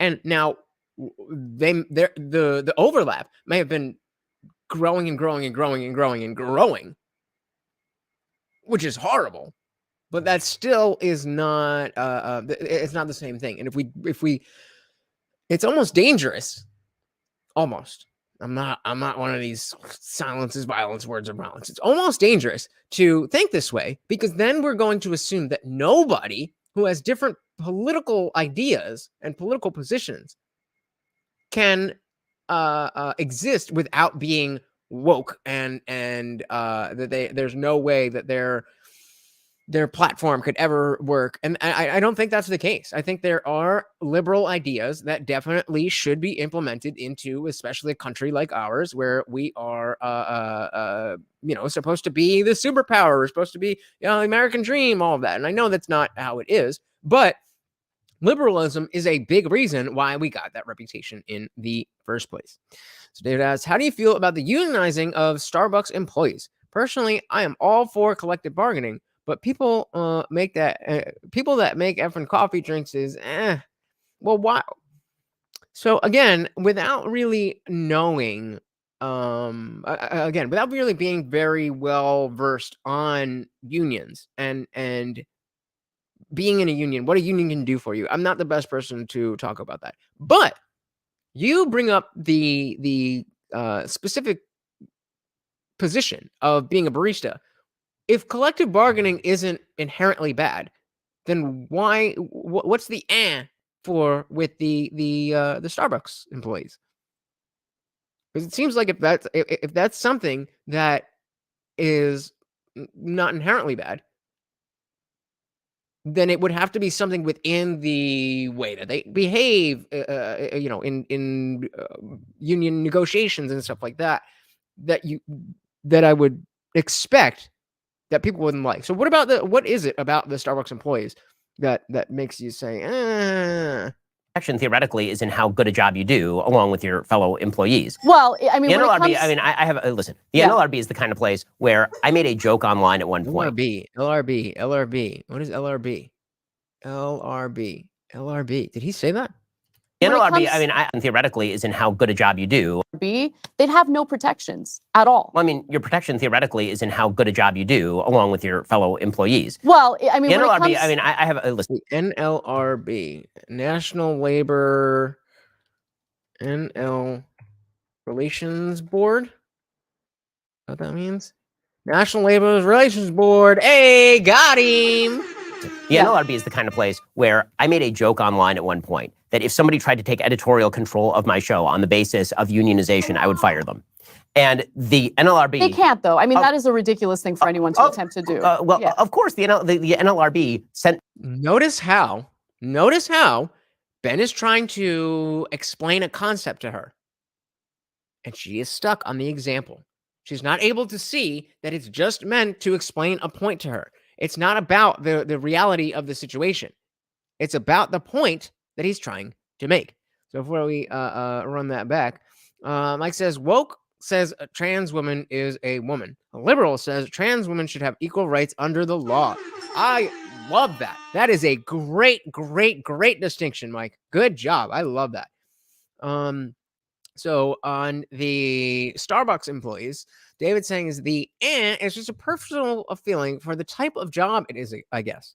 I feel like it's sort of whiny to say we need to be treated better while making Uber something coffee. So, but what is it about their job? Like, why wouldn't? And I'm not saying you're wrong. I'm legitimately asking that even though their job is not anything, it's not like they're doing construction. What is fair is still fair, and what is unfair is still unfair. Overpriced coffee, gotcha. But yeah, so I'm not saying that they should be treated the same as construction workers, but I do think it makes sense that if we're in favor of this collective bargaining, that they should be able to bargain fairly. And the issue would come up when they're trying to abuse that collective bargaining. Me a missive, and I had to get a lawyer to explain to them that number one, it's a joke, and number two, because wait, they actually try to do that? Oh yes. Oh yes, this But has been isn't that a dominant free over at the speech Federalist. issue? Yeah, it is. It's 100% a free speech issue. Number two, editorial control is not implicated by labor contracts. Labor contracts are about wages and hours, Correct. right, and working conditions. It's not. You get to unionize at the Daily Wire to decide that you don't like my editorial control. I'm the owner of the company. That's not how that Right. works. Right. So I mean, the I thought Jeremy Boring was the owner of the company. regulatory overreach there is really bad. This is not to deny that there are circumstances. You're a coal miner, and all the coal miners in town are being jobbed by the machinery. Of course, you should unionize, right? Norma Ray. Okay, fine. But the idea that the federal government is supposed to cram down on Amazon that it has to pay people a certain wage when there are other people who are willing to work for below that wage in the same exact town. Yep. Like, how is that consensual? Consent seems to need to exist on both sides. So that is a great point. And, David saying he was just shitting on how meaningless the job is. But Ben just brought up a situation that might be relevant to the Starbucks employees, where if we're in an industry where it's not necessarily, there's not really much to it. It's okay, this is the job. Do you want the job? Here's the pay. And that's it. Just do the thing. And that's it. So when it comes to like construction, then there's issues of like, is this safe? Is this I don't know. I've never been a barista or a construction worker, but you get what I'm saying. There's different issues to deal with. And so if you're going to say that we need collective bargaining at Starbucks, then what you really should be bargaining for is making sure you get a lunch break, making sure that there's enough people on the floor for the breakfast and lunch rush or something like that. But beyond that, as Ben is bringing up, if you're saying, well, we need $25 an hour or we're not working, well, then the company should be able to say, okay, well, then you're not working. I'm paying somebody else $10 an hour. So if that's kind of what you were alluding to, I think Ben came in and saved you. But I definitely agree. And the comment itself makes a lot more sense with the example that he's giving here. So let's take another. When it comes to labor relations, like, how is that consensual on Amazon that it has to pay people a certain wage when there are other people who are willing to work for below that wage in the same exact town? Like, how is that consensual? Consent seems to need to exist on both sides when it comes to labor relations. Yeah, look, the NLRB's main role is protecting workers who might deal with their employer raining terror on them if they are organizing the workplace. The retaliatory strategies that we've seen from companies like Starbucks have been pretty gross. We need to allow people to have those conversations, to organize their workplace without fear of retaliation from their employer, right? So that's the main reason why I think the NLRB is important. So I just want to, obviously we're joking around, and Dan said Shapiro saved my ass. Did Shapiro shave your ass, bro? But that's what I love about doing this stuff with you guys, because again, I don't know jack shit about unions, and so you bring up a point, and it allows me to ask questions, and then you're thinking about it, and then because we have this, we all have a better understanding just by sitting here and hanging out. I love it. You guys are awesome. The anecdote that you shared about what happened with you and the editorial control, that is insane. And look, I'm not going to name names, obviously, but we had a similar issue, not with the union, but with employees who didn't like some of the commentary from me or some of the commentary from Cenk. That's called sad day for you. If you can't handle differences of opinion, then this is not the career path you should go in. That is. Oh, the irony. Is free speech. And guess what? We're also workers. I'm a worker. I have my rights too. I should be able to speak my mind on the show that I produce and host. But did somebody say that she wasn't allowed to? What talking about virtue signaling? Aside from that, I just think that there is an imbalance of power right now, and it's because of the fact that labor unions have been dismantled in this country, and workers need those collective bargaining rights in order to have a say, not just in what they're getting paid, but also their workplace conditions. Okay, so again, now we have a clear claim that workers need this collective bargaining to make sure they're getting paid properly and their workplace conditions are acceptable. Fair. Now, that's at least a position. Well, let's see. Does Ben agree? Does Ben have anything to say? I think Is it not that simple? the rail workers and what the Democratic controlled Congress did to the rail workers was pretty gross. I don't know what you felt about that, but rail workers deserve to be able to take a day off or more than just a day off if they're sick or if they have a family emergency without being penalized by their employer. And I mean, I agree. I agree with that. But also, if I'm running a company and I can afford to say, hey, you got to be here every day. If you're not going to be here every day, somebody else is going to be here every day. And this is the job. Nobody is forcing you to work on the railroad. But if you're going to be working on the railroad, you better show your ass up to work. I don't think that's, being penalized. Like, that is the job. And again, I agree that, like, it shouldn't be that strict, but that is something that the market should dictate, not, well, definitely not the government. But if it's, so I guess I'm in favor of collective bargaining then. So Mike says, a restaurant in my area offered more money on a richer side of town for people to work because they had a hard time filling positions. They paid less on the poorer side of town because they did not have problems filling those positions. Or they're not filling positions with the local, filling the positions with the local news made a big deal about it and that they were cheating people. Nope. That is called capitalism. That is called free market economy. Obviously you know that, but that's hey, it is what it is. Go work on the richer side of town then. It's not the restaurant owner's responsibility for you to know the job opportunities that you're capable of. It's your responsibility. I mean, it's kind of, I wouldn't be happy if I was working at the poorer restaurant. But I wouldn't, I'd be like, shit, that's good business. I'm trying to get in over at that other restaurant. That's it. the fact that, during these labor negotiations, they couldn't even secure that. And you had the Biden administration literally put its thumb on the, not literally, but put its thumb on the scale. She said literally, but she didn't mean literally. I'll just see that again because I love when people do that. And you had the Biden administration literally put its thumb on the, not literally, but put its thumb on the scale to prevent them from striking.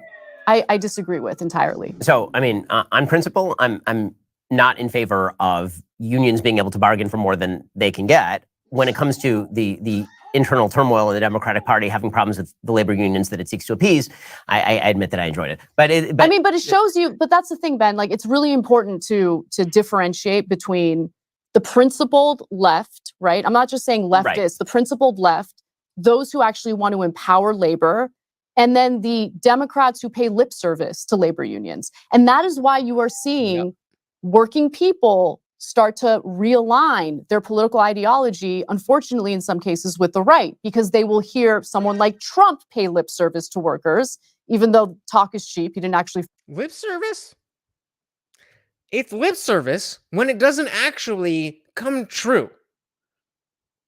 People saw the increase in their paycheck week to week. That was one of the number one things that made me realize that maybe Trump supporters aren't crazy, evil, stupid, whatever. That I asked I did a 3-part podcast in 2015. Well, 2015, 2016. 3-part podcast with the same guy who early on in the 2016 race was all for Trump. And this is when it was ridiculous to actually think that he was a serious guy. So we talked about it. Like, why? Why do you think this reality TV star is going to be the president of the United States? And he said whatever. And me and my liberal co-host were like, oh, that's silly. You're wrong. That's dumb. That's whatever. Then he became the nominee. So we brought this guy back on. We talked again, like, okay, so now he's the nominee, but he's not going to beat Hillary or Bernie or whoever it is. Come on, that's silly. And then he did. And so we brought him back on, and we're like, hey, man, you're right. How did you know? What did you see? All that kind of stuff. And for for Anna to just be, at this point in the conversation, unfortunately, right wing. Well, I thought the whole thing about us sitting together was that we're not doing this tribalism. That's what I came here for. We ought to be arguing. But you spent, what, an hour and 26 minutes not doing that. And then you're going to throw in a little, like, unfortunately, they went right wing. Let's do it again. Realign their political ideology. Unfortunately, Actually, that whole thing was important. it's the differentiate. But it shows you. But that's the thing, Ben. Like, it's really important to differentiate between the principled left, right? I'm not just saying leftist. Right. The principled left. So I agree that there is a principled left. There are people who are liberals who vote Democrat that are, good people who care about the future of this nation and all of that stuff. Fair, okay. Those who actually want to empower labor, and then the Democrats who pay lip service to labor unions. So the Democrats who pay lip service to labor unions, like those who are grifting and don't actually believe in things that they say. Oh, like you. And that is why you are seeing working people start to realign their political ideology, unfortunately, in some cases, with the right. Unfortunately, they're making money and having better lives, but unfortunately, it's on the right. Unfortunately. Why is it unfortunate, Anna? Oh, because you're biased and you're not, you just see the right wing, Republican, conservative, you see them as ugly words. And so it doesn't matter to you that their lives are materially better, measurably better, because it doesn't agree with you. And Mike asks a great question. I'm for a union, but why are the unions are big supporters of a Democratic Party? Well, I'm sure we can follow the money. What else could it be?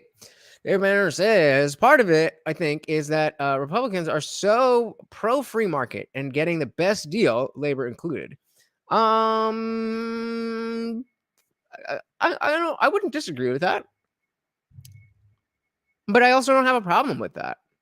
I don't have a problem with this at all. I mean, the only reason that, like, straight up free market capitalism doesn't work at this point is because we've already established this crony capitalism type of landscape where the people, the Walmarts, the Amazons, those people, they have a stronghold on whatever industry. And so at this point, they can shut down any mom and pop small business because they've already been given by the government avenues to get ahead. If they had never been given those avenues, then they wouldn't be so far ahead. They wouldn't be able to corner the market in whatever industry. So,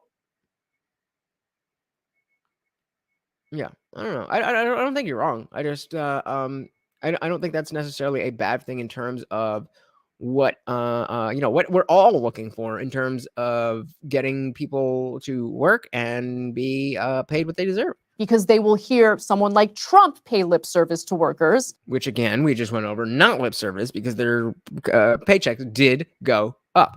Even though talk is cheap, he didn't actually follow through with a lot of what he said. But just acknowledging those issues that workers have been dealing with made Trump super appealing to them. Well, I think in the... Yeah, I mean, hey, fine. Even if we want to go with your assessment that he didn't do jack shit, then at least being recognized. At least somebody saying, hey, I see you. What's wrong with that? Maybe Democrats, instead of thinking that you're better than everybody, take a page out of that book.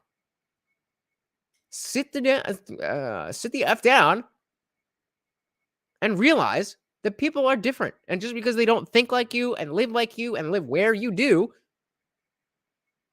they're still Americans, which you didn't know until you watched the Peacock series, Yellowstone. In the future, one of the places where there will actually be bipartisan agreement is, I think indirectly, it will have serious effects on labor, but the sort of willingness now to face up to the threat that China represents is going to have some pretty dramatic impact on reshaping supply chains, on reshaping how manufacturing and labor work, particularly in the United States. And a lot of the outsourcing that has gone to China is going to be reshored in fairly short order, given the fact that both parties are now realizing what a threat China represents. Well, look, and aside from China being an adversary and all of that, and I'm a little uneasy with some of the rhetoric that I'm seeing, and it seems like an area where Democrats and Republicans are united. The rhetoric, I don't want it to lead toward an actual like war with China. And I feel like Biden has been irresponsible with some of the things he said, like, oh, you know, if China invades Taiwan, we'll have boots on the ground. That was wild. That was wild. And then they came out and they're like, actually, that's not the White House's position. Excuse me? The president of the United States just said that we would defend Taiwan. But that's not the position of the White House. So who is the White House? And who is above Biden that can say, oh, Biden said that? No, we're going to, nix that. It's not gonna lie. Anna's saying that watching Yellowstone changed her mind about these stereotypes about people of Wyoming is hilarious. I would find it funnier if it wasn't so sad. If it wasn't so pathetic. If I wasn't out here trying to make my living doing exactly the same things she's doing, but honestly, and she's getting paid millions of dollars, and I'm out here for 2 years just trying to get monetized. Shout out to all of you who have helped me get here. But sorry if I'm a little butthurt. Just a little bit. It is hilarious, though. Don't say stuff like that. That's incredibly stupid. But oh, wait, what did she say? Has been irresponsible with some of the things he said, like, oh, you know, if China invades Taiwan, we'll have boots on the ground. Don't say stuff like that. That's incredibly stupid. But in terms of like the manufacturing issues, the supply chain issues, I'm very happy to see that politicians are finally waking up to the fact that we need to manufacture things in the United States. I mean, this is one of the failures of, you know, Venezuela's policies. They stopped manufacturing things, started importing everything.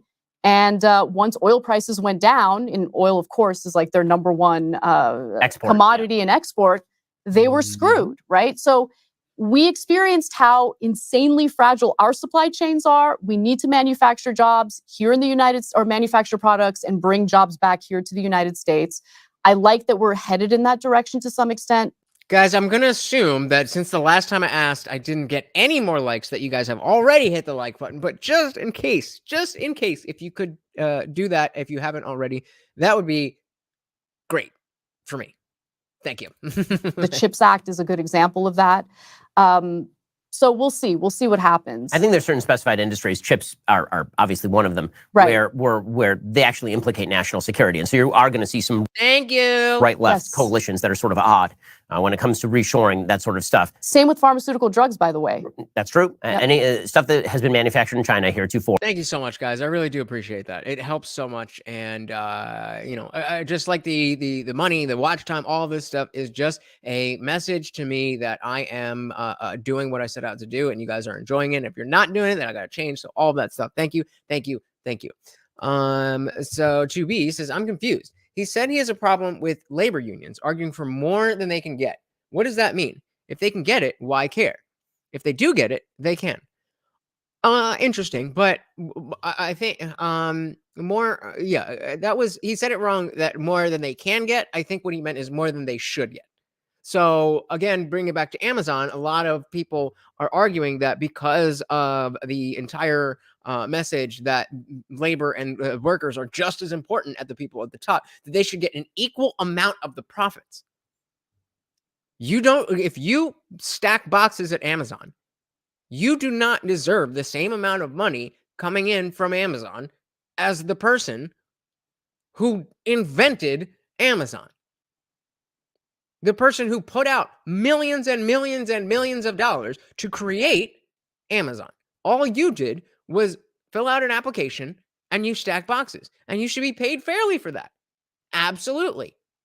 What you should not be able to do is bully the company itself to get paid more than what you should get.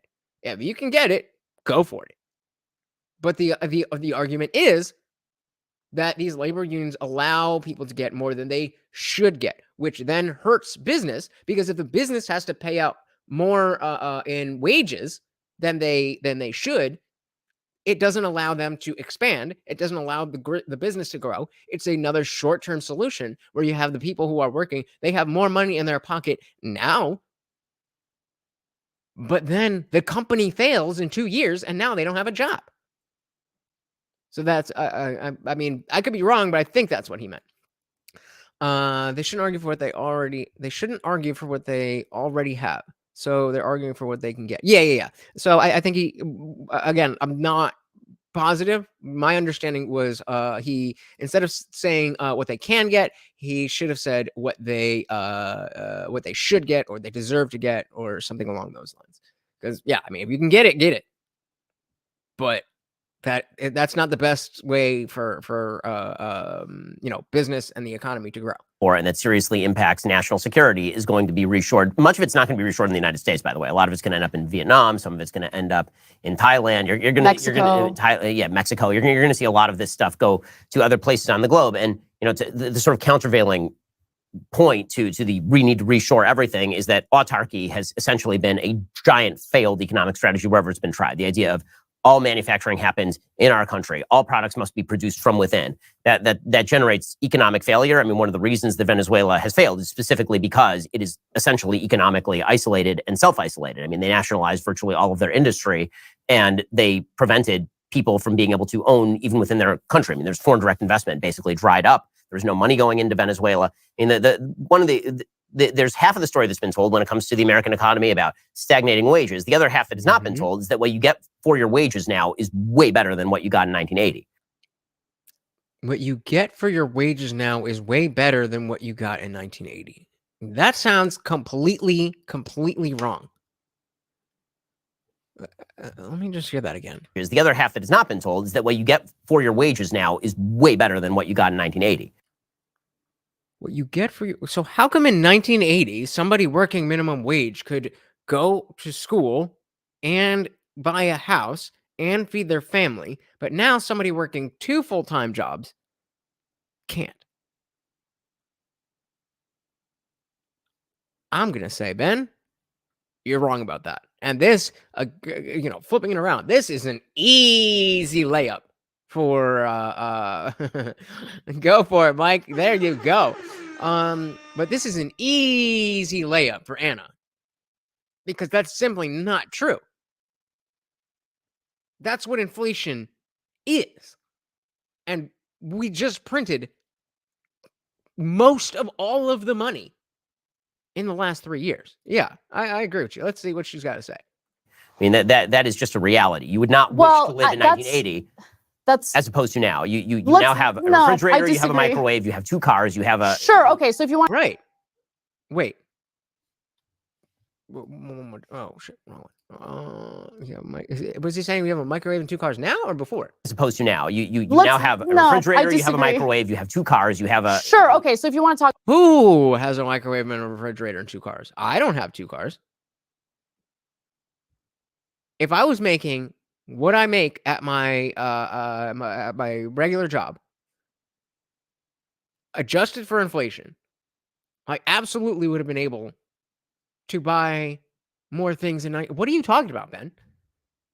This is just wrong. This is just completely inaccurate. Talk about the technological advances. Well, I mean, the stuff that you have for your money, aside from 2 specifically government-subsidized areas, healthcare and education. There's a lot of crap. Okay, so look, honestly, would you rather live in 1980? Like that standard with the same amount of money? Fudge, yes. Standard of living? In terms of the quality of products that Americans could buy, I want to go back to the 1950s. Okay, Cuba's right there. They're still driving those cars. I completely stopped buying. You said Cuba's right there. They're still driving those cars. New clothes. Everything I buy now is vintage, made by American garment workers in the 1950s. Well, some of us aren't privileged enough to be able to afford that, Anna. Gall. And those garments, by the way, look like they're brand new. Brand new. quality. Like Humble brag. what we did. But the percentage of salary that you would have to spend on that is much That's higher. true. than it That's is true. then. So for the worker, that's you're true. not shopping vintage shops from the 50s. No, you're no, going no. H&M. So okay, so but understand. So what happened with especially this was what happened in the 1970s. We started offshoring jobs and really focused on consumerism, right? So wages started to become stagnant. Right. But Americans were okay because they can rely on cheap products that are made in other countries through exploited labor, right? So we have a bunch of cheap crap we can buy, sure. But the quality of the stuff we're buying is not there. We have to replace it after. I mean, look at clothing in particular. You buy clothes in America that, by the way, were made in some other country, in some factory or whatever.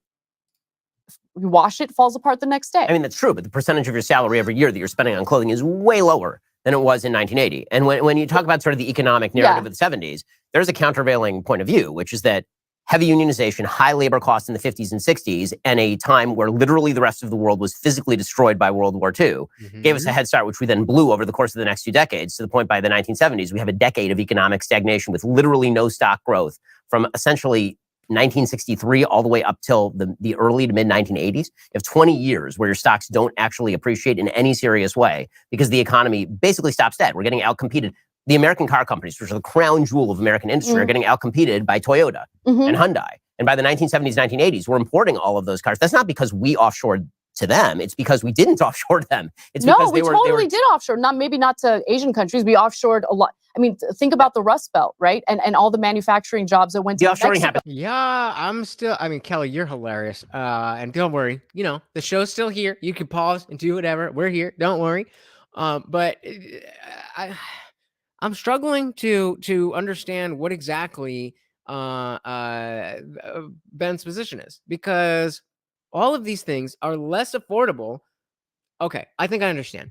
Specific things that were important in 1950, like a refrigerator, like a radio, or I don't know when TV was invented or whatever, those things are going to be cheaper by virtue of the fact that they are older and there's been more time for the capitalist competition to drive those prices down. However, because the standard of living is very different, you're not living in luxury because you have a refrigerator or a microwave.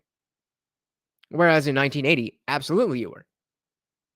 I mean, remember the that scene from, what is it? The Wedding Singer, where dude comes in and he's like, it's a CD player.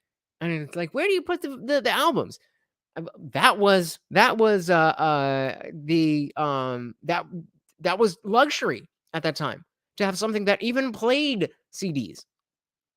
So can you get a CD player in 2023 that's cheaper than what you would have paid for it, even adjusting for inflation in 1980? Sure. But is it cheaper than a Spotify subscription? I don't think so. Not over time. 2B says, where's the DeLorean, Doc? Late 60s, 70s, 80s, I give $0. Now, my money. Yeah, exactly. I mean, it's all about what you're looking to buy. And so I think that's a big flaw in Ben's argument. And later, that offshoring happened in the 70s, 80s, and 90s. Correct. That was an aspect of attempting to compete with the import of cars from other countries. I mean, Toyota becomes a world power in terms of being an actual global corporation because our manufacturing costs in the United States are too high. We're living fat and happy off the excesses of the rest of the world being destroyed, essentially. Okay, right. But, and then, what I don't understand the bottom line. Like, yes, we can outsource to other countries who are willing to do it cheaper. You are just making the argument within the country that, collective bargaining can lead to people asking for more than they deserve. How is that different than these people working in whatever industry? They were talking about the car industry. I'm just trying to put it together. I don't understand the difference. It sounds like the same exact situation, but he was on one side before. Now he's on the other side this time.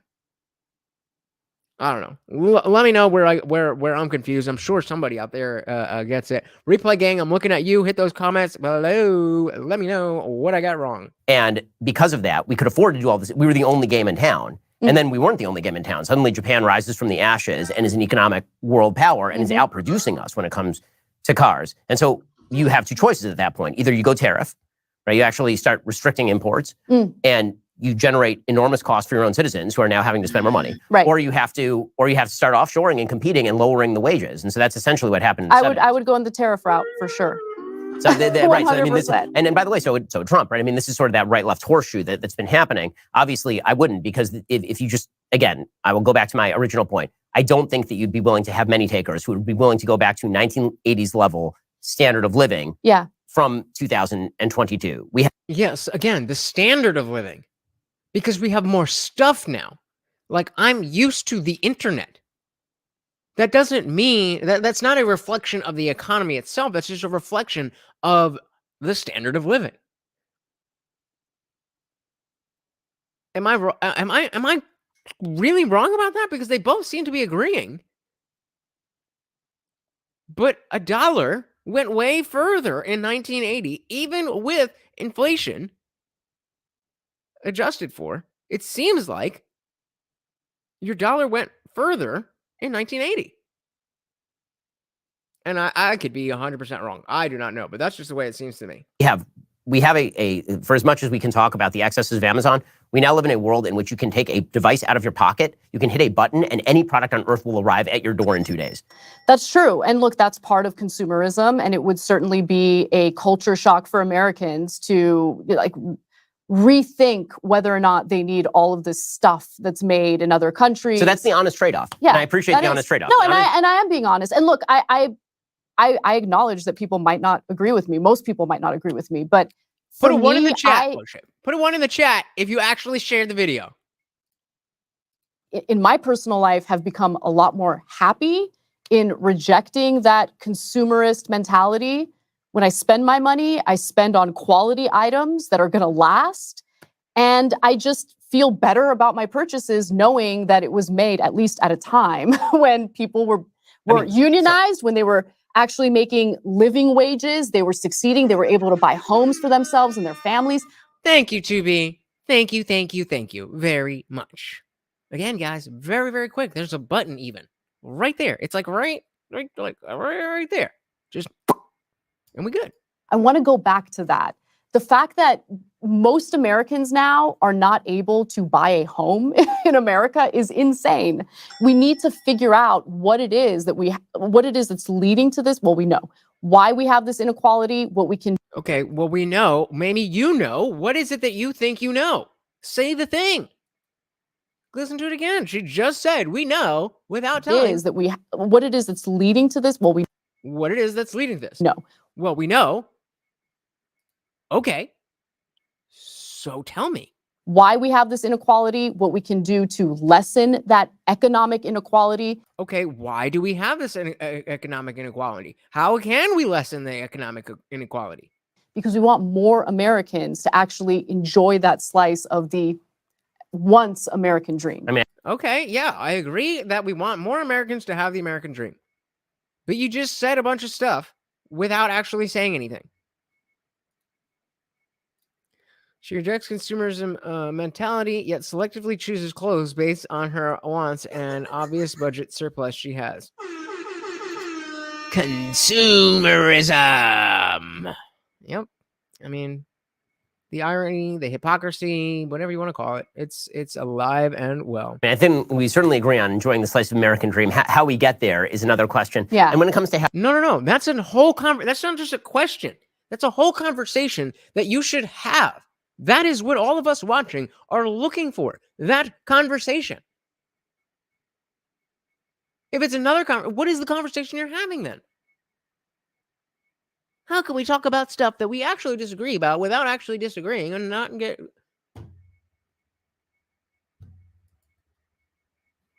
housing, I will mention that apartments are way bigger than they were in 1980. Houses are way, way bigger than they were yep. in 1980. Right, but do they cost more or less? You know, the real question, I think, and this is an open question, I think one that people are going to have to decide, is when it comes to inequality. You can essentially democratic socialism, which is you're an advocate for, redistributes things that are already there. Capitalism generates new and better things. And so the balance has always been, how much can you continue to generate new and better things when you are redistributing what's already there? Well, you're not taking into account the financialization of our economy, right? Before she goes into that was a bar. That was a bar. Democratic socialism is about redistributing what we already have, while capitalism is about making new and better stuff. Bars. So What's already there? Well, you're not taking into account the financialization of our economy, right? Which is what does that mean? completely disconnected from productivity. So Does anybody know what that sentence means? What did she even say? economy, right? You're not taking into account the financialization of our economy, Which is completely disconnected from productivity. which is completely disconnected from productivity. What? So what I mean by that is we're now in this age where companies don't even really need to focus on productivity when they can do things like corporate stock buybacks. So, by the way, I agree with a lot of that. Yeah. And one of the things that has generated that Is the Fed. Is the Fed. Yeah. The Fed is a disaster Yep. area. Totally agree on that. The massive infusion of tremendous amounts of money and easy credit into the system has Definitely. led to people doing exactly that. You are 100% right about that. That is true. And we're also seeing that happen within the housing market, where you have private equity firms who have taken interest-free money, cheap money, thanks to the Federal Reserve. They're just buying up entire neighborhoods of single-family homes that typically would be purchased by actual families. Again, agree. The Federal Reserve is expending extraordinary resources, and their easy money policies over the course of the last 2 decades have been an absolute disaster for the American economy. And quantitative All right, we all hate the Fed. Are they going to say anything easing, else? honestly, started under the Obama administration. So I get it. Because after you just got foreclosed on, after all of that heartache that your family experienced in the 2008 economic crash, you see the banks, you see Wall Street, you see the same individuals literally exploit that crisis to become even wealthier. Right, and here's where I think this has always been sort of the fascinating divide when it came to, for example, the Tea Party and Occupy Wall Street. All right, so that was the Tea Party and the Occupy Wall Street. That was like right before I was getting into this stuff. So that's a good bookmark for where I start to understand things. So let's see what they're talking about. So the Tea Party and Occupy Wall Street. So my question always with Occupy Wall Street, which is making some of the same points you're making, is why are you occupying Wall Street? Why aren't you occupying K Street? Like you should be in Washington. I don't understand why you're going after the people. Again, speaking of incentive structures, the people in Wall Street are acting based on an incentive structure. Mm-hmm. That incentive structure is created by the easy money, which is actually being generated by the Treasury Department and the Federal Reserve. Yes, David. That's where he really got his big start, just kind of going down to Occupy Wall Street and kind of talking to both sides and really trying to document it as opposed to push an agenda. And people didn't like that. And he always talks about how early on it was, the first couple of days, it was a lot of conservative people and it was older people. But those people have jobs and responsibilities. So very quickly, those people had to go back to life. And it was the liberals who would stay. And it became a very, liberal thing. And then again, I'm just parroting him. But the George Soros types it started injecting the wokeness and, then they started segregating it. And they were like, let's have them focus on differences within each other versus how we're stealing all of their money. And it worked. One of those things is a thing where you have stock in it. It's called your vote. And one of those things is a place you do not have stock in it. And that's called Wall Street, unless you actually have stock in the company, in which case you go to the shareholder meeting. So it seems to me that the focus should be placed on the origin of the public policy. If you and I can agree that the Federal Reserve should stop pumping money into the economy, and this will naturally lower the amount of easy money that is available for all of these places to buy up all of the single family homes in Houston, for example, then I think we actually hit agreement. I think where we hit the disagreement is where you say, okay, we need to penalize these companies for buying up the single family homes. So what he's saying is that if you have an issue with what was going on with the banks and everything, the banks were following the laws. The issue is, I mean, well, you know, what they were doing was maybe morally wrong. It was legal. And so if you have an issue with what they're doing and it's not illegal, then you have to go to the core of the problem, which is the laws that allow them to do what we don't like them doing. No, And I really don't think that that's really the issue. well, no, we need to do away with the ability for them to get that easy money and buy up the single family homes. And honestly, one of the biggest issues, I think part of the reason why, or the main reason why the Obama administration went along with this whole quantitative easing policy is because whether you're talking about Democrats or Republicans, both parties have been captured by those corporate interests thanks to unlimited campaign donations into political action committees, thanks to the fact that our politicians can be personally invested in individual stocks. We need to reform the system. It's not necessarily about punishing Wall Street. It's about getting to the root of the problem, which is the corrupt influence that Wall Street has on our politicians, thanks to how this system is set I mean, up. I don't just. Yep, Kelly's on point here. It's, I mean, it's the big government in general. Maybe it's not always the left-wing policies, because definitely, you know, let's say within, 10 years ago, the Republicans were the party of the rich elite. And I mean, they both still are. But, that the idea is that they were the ones who allowed you to, if you have a corporation to, just like Trump did and file bankruptcy 7 million times and not have to pay anybody. I'm obviously not an expert on all this stuff, but you're 100% right. 100% right. That, if person is not paying their taxes and they're doing so in a legal way, then your issue should be with why that is legal, not the fact that you don't like the laws. This is very similar to I just had it. When they were first talking about raising the minimum wage, and you would see this meme of an EMT sitting in the back of an ambulance, and they'd be all like frazzled, and there'd be stuff thrown all over all over the ambulance, and say, this is somebody who deserved $15 an hour. And then next to it would be a McDonald's worker. Like, this person doesn't deserve the same amount. And it's like, yo, even like the issue of what the minimum wage itself should be aside, your issue shouldn't be that other people are getting paid the same as you. The issue should be that you're not getting paid enough. If you're an EMT and you're getting paid the same as somebody who flips burgers, you shouldn't be mad at the person flipping burgers. You should be mad at the person who's paying you the rate that they pay people who flip burgers. And so this is, I think, same kind of thing. Yeah, still, I mean, yeah, 100%. And David says nationalized losses, privatized profits will continue under both major political parties. And that's why we got to make sure that the Mises Caucus of the Libertarian Party has as much power as possible going into the general election so that they can make demands of the Uniparty. Whoever's going to win, it's not going to be the Libertarian. But the Libertarians can absolutely have a stronghold with the enough of the voter base that they say, hey, obviously we're not going to win. We got 10% of the vote or whatever. But whoever gets this 10% is going to win. So Democrats, you have to do this, that, the other, and you'll get our vote. You'll get our endorsement. Or we'll throw it behind the Republicans. Or Republicans, you have to do this, that, and that. Or we're going to throw our support behind the Democrats.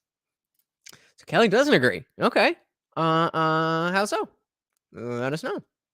Disagree with any of that particularly, but I would say that there's one additional element that I actually think looms far larger, and that is the political interest in Washington is always going to be in control and Keynesian economics suggests that the easiest way to avoid blowback for a stagnating economy is to pump money into it. And so if you are in Washington, you're never going to be the president who says we need to radically increase the interest rates. Hey, we got Jess Talk About It in the building. What is going on, Jess? Glad to see you. Always coming in the last minute. Glad to see you, though. We are talking about Anna Kasparian of the Young Turks and Ben Shapiro, and not really doing what we want them to do. Having an interesting conversation, but could be a little bit spicier. And not because I want to see people fight, but because I want them to explore these ideas. So Jess is an awesome YouTuber as well. I just dropped the link for her channel. Please go check her out. Give her a subscribe. And thank you so much for being here. Right, the interest rates are not meeting with what the actual risk level is in American society. Right now, Biden's taking the heat for it. The reality is that the notion that the Federal Reserve, every president is going to have an interest in pumping money into the system. The more money you pump into the system, the more you inflate the GDP. The more you inflate the GDP, the more people have the impression that things are going splendidly. True. The more easy money there is in the system, the more that you do have corporate interests who are backing. All of that's true. But that starts with the amount of control that can be exercised by Washington, which is why, and this is where we'll disagree, I think that Washington should be stripped and castrated and most of its power should be taken away. And then we don't have to worry about any of this. And all the stuff you want to do at the local level, you can do with your friends. And what I don't want to do at the local level, I can do with my friends. Anna, thank you so much for stopping by. It's really been a pleasure, and hope we can do it again in the future. Thank you for being here, Jess. Even though you missed the most of it, I'm sure you'll go back and check the replay, right? So, I mean, this was frustrating. This was very frustrating. Not because it was a bad conversation, not because it was anything except not representative. I don't think it represented who these people are, what their positions are. And if they are going to do this and sit down and have this conversation, but not get into the things that we all want to hear, what do they disagree about? And who is right? Who is wrong? Who, maybe it's not even a matter of right and wrong. Maybe it's, okay, if you care about this, then you want to go with Anna on this. But if you care about this, then you want to go with Ben on that. But we didn't get much of any of that at all. We got a lot of talk about things that need to be talked about. Okay, cool. But I already know because I live in America and I pay attention to y'all. Speaking of Ben and Anna, I pay attention to people who are talking about what's going on. So if y'all are going to sit down and have a conversation, this could have been a private conversation. And I'm sure it would have been exactly the same. It really does make you question, if you throw the idea about Crowder into the situation, it really does make you wonder, how would Crowder have this conversation? What would it be like? Would it be too confrontational? Or much like his Change My Mind segments, would it be a little bit more about the issues and not so much about, hey, let's make sure we get along so that we can show everybody that we get along? That's really all that I got from this. And, I mean, it's still important to understand what's going on when these two people sit down, because regardless of what they said, regardless of what they believe, how they interact with each other versus how they interact in general is important for us to know. So the next time you watch Ben Shapiro, the next time you watch the Young Turks, or the next time you see a clip of one of them, that you have this context in your mind. That it's not that they are mortal enemies, and despite the fact that they have so many disagreements, they weren't really willing to get into them. And that's very disappointing to me. Yeah, just a little bit disappointing because they touched on a lot of good issues. They touched on so many good issues, and I know. They touched on so many good issues, but it wasn't enough. But it's still important, again, that we understand this stuff. Thank you, brother. Later on. so just like the Young Turks, so a conversation like this is important for you to understand how Anna is interacting with other people, specifically on the other side of the aisle. Even though it wasn't as exciting as we want it to be, it's still important, and hopefully I injected enough fun into it that you guys enjoyed that. I'm definitely excited to hear what you guys think. So we are headed over to Discord right now to do our panel, and I hope you guys will join me. The link is in the description. It is free to join. It's free to join, and we don't have to worry about the YouTube overlords and what we can and can't say. It is free speech to the nines. You can say whatever you like in Discord. So please come over and join us. And again, I'd love to hear what you guys have to say about this. And I really hope you enjoyed this, even though it wasn't exactly what we expected. It's not always going to be crazy, but it is always going to be important. That I can promise you. It is always going to be important. And so if you just come back every Monday, Wednesday, Friday, 8 p.m. Eastern, if you hit the subscribe button, ring the bell, and make sure that you never miss a party, then not only will you always have fun, but you'll be a little bit smarter and a little bit better at dealing with people who don't agree with you. Because no matter what it is that you think, I'm sure there's something I disagree with you about. But that is okay. We can be friends anyway. And I want to thank you guys again so much for hanging out. This was this is a lot of fun, even though we didn't get the conversation we wanted. Oh, there's Morty. Look at that. Go away. You look, Divine and Rod got you a treat. Here, come up here. That's from Divining Rod. Thank you, Divining Rod. All right, guys. Thank you so much for hanging out. Once again, I'm your host, Lutch, a.k.a. the Indian Jesus, here to resurrect the second coming of common sense. Until next time, I am out of here. Peace.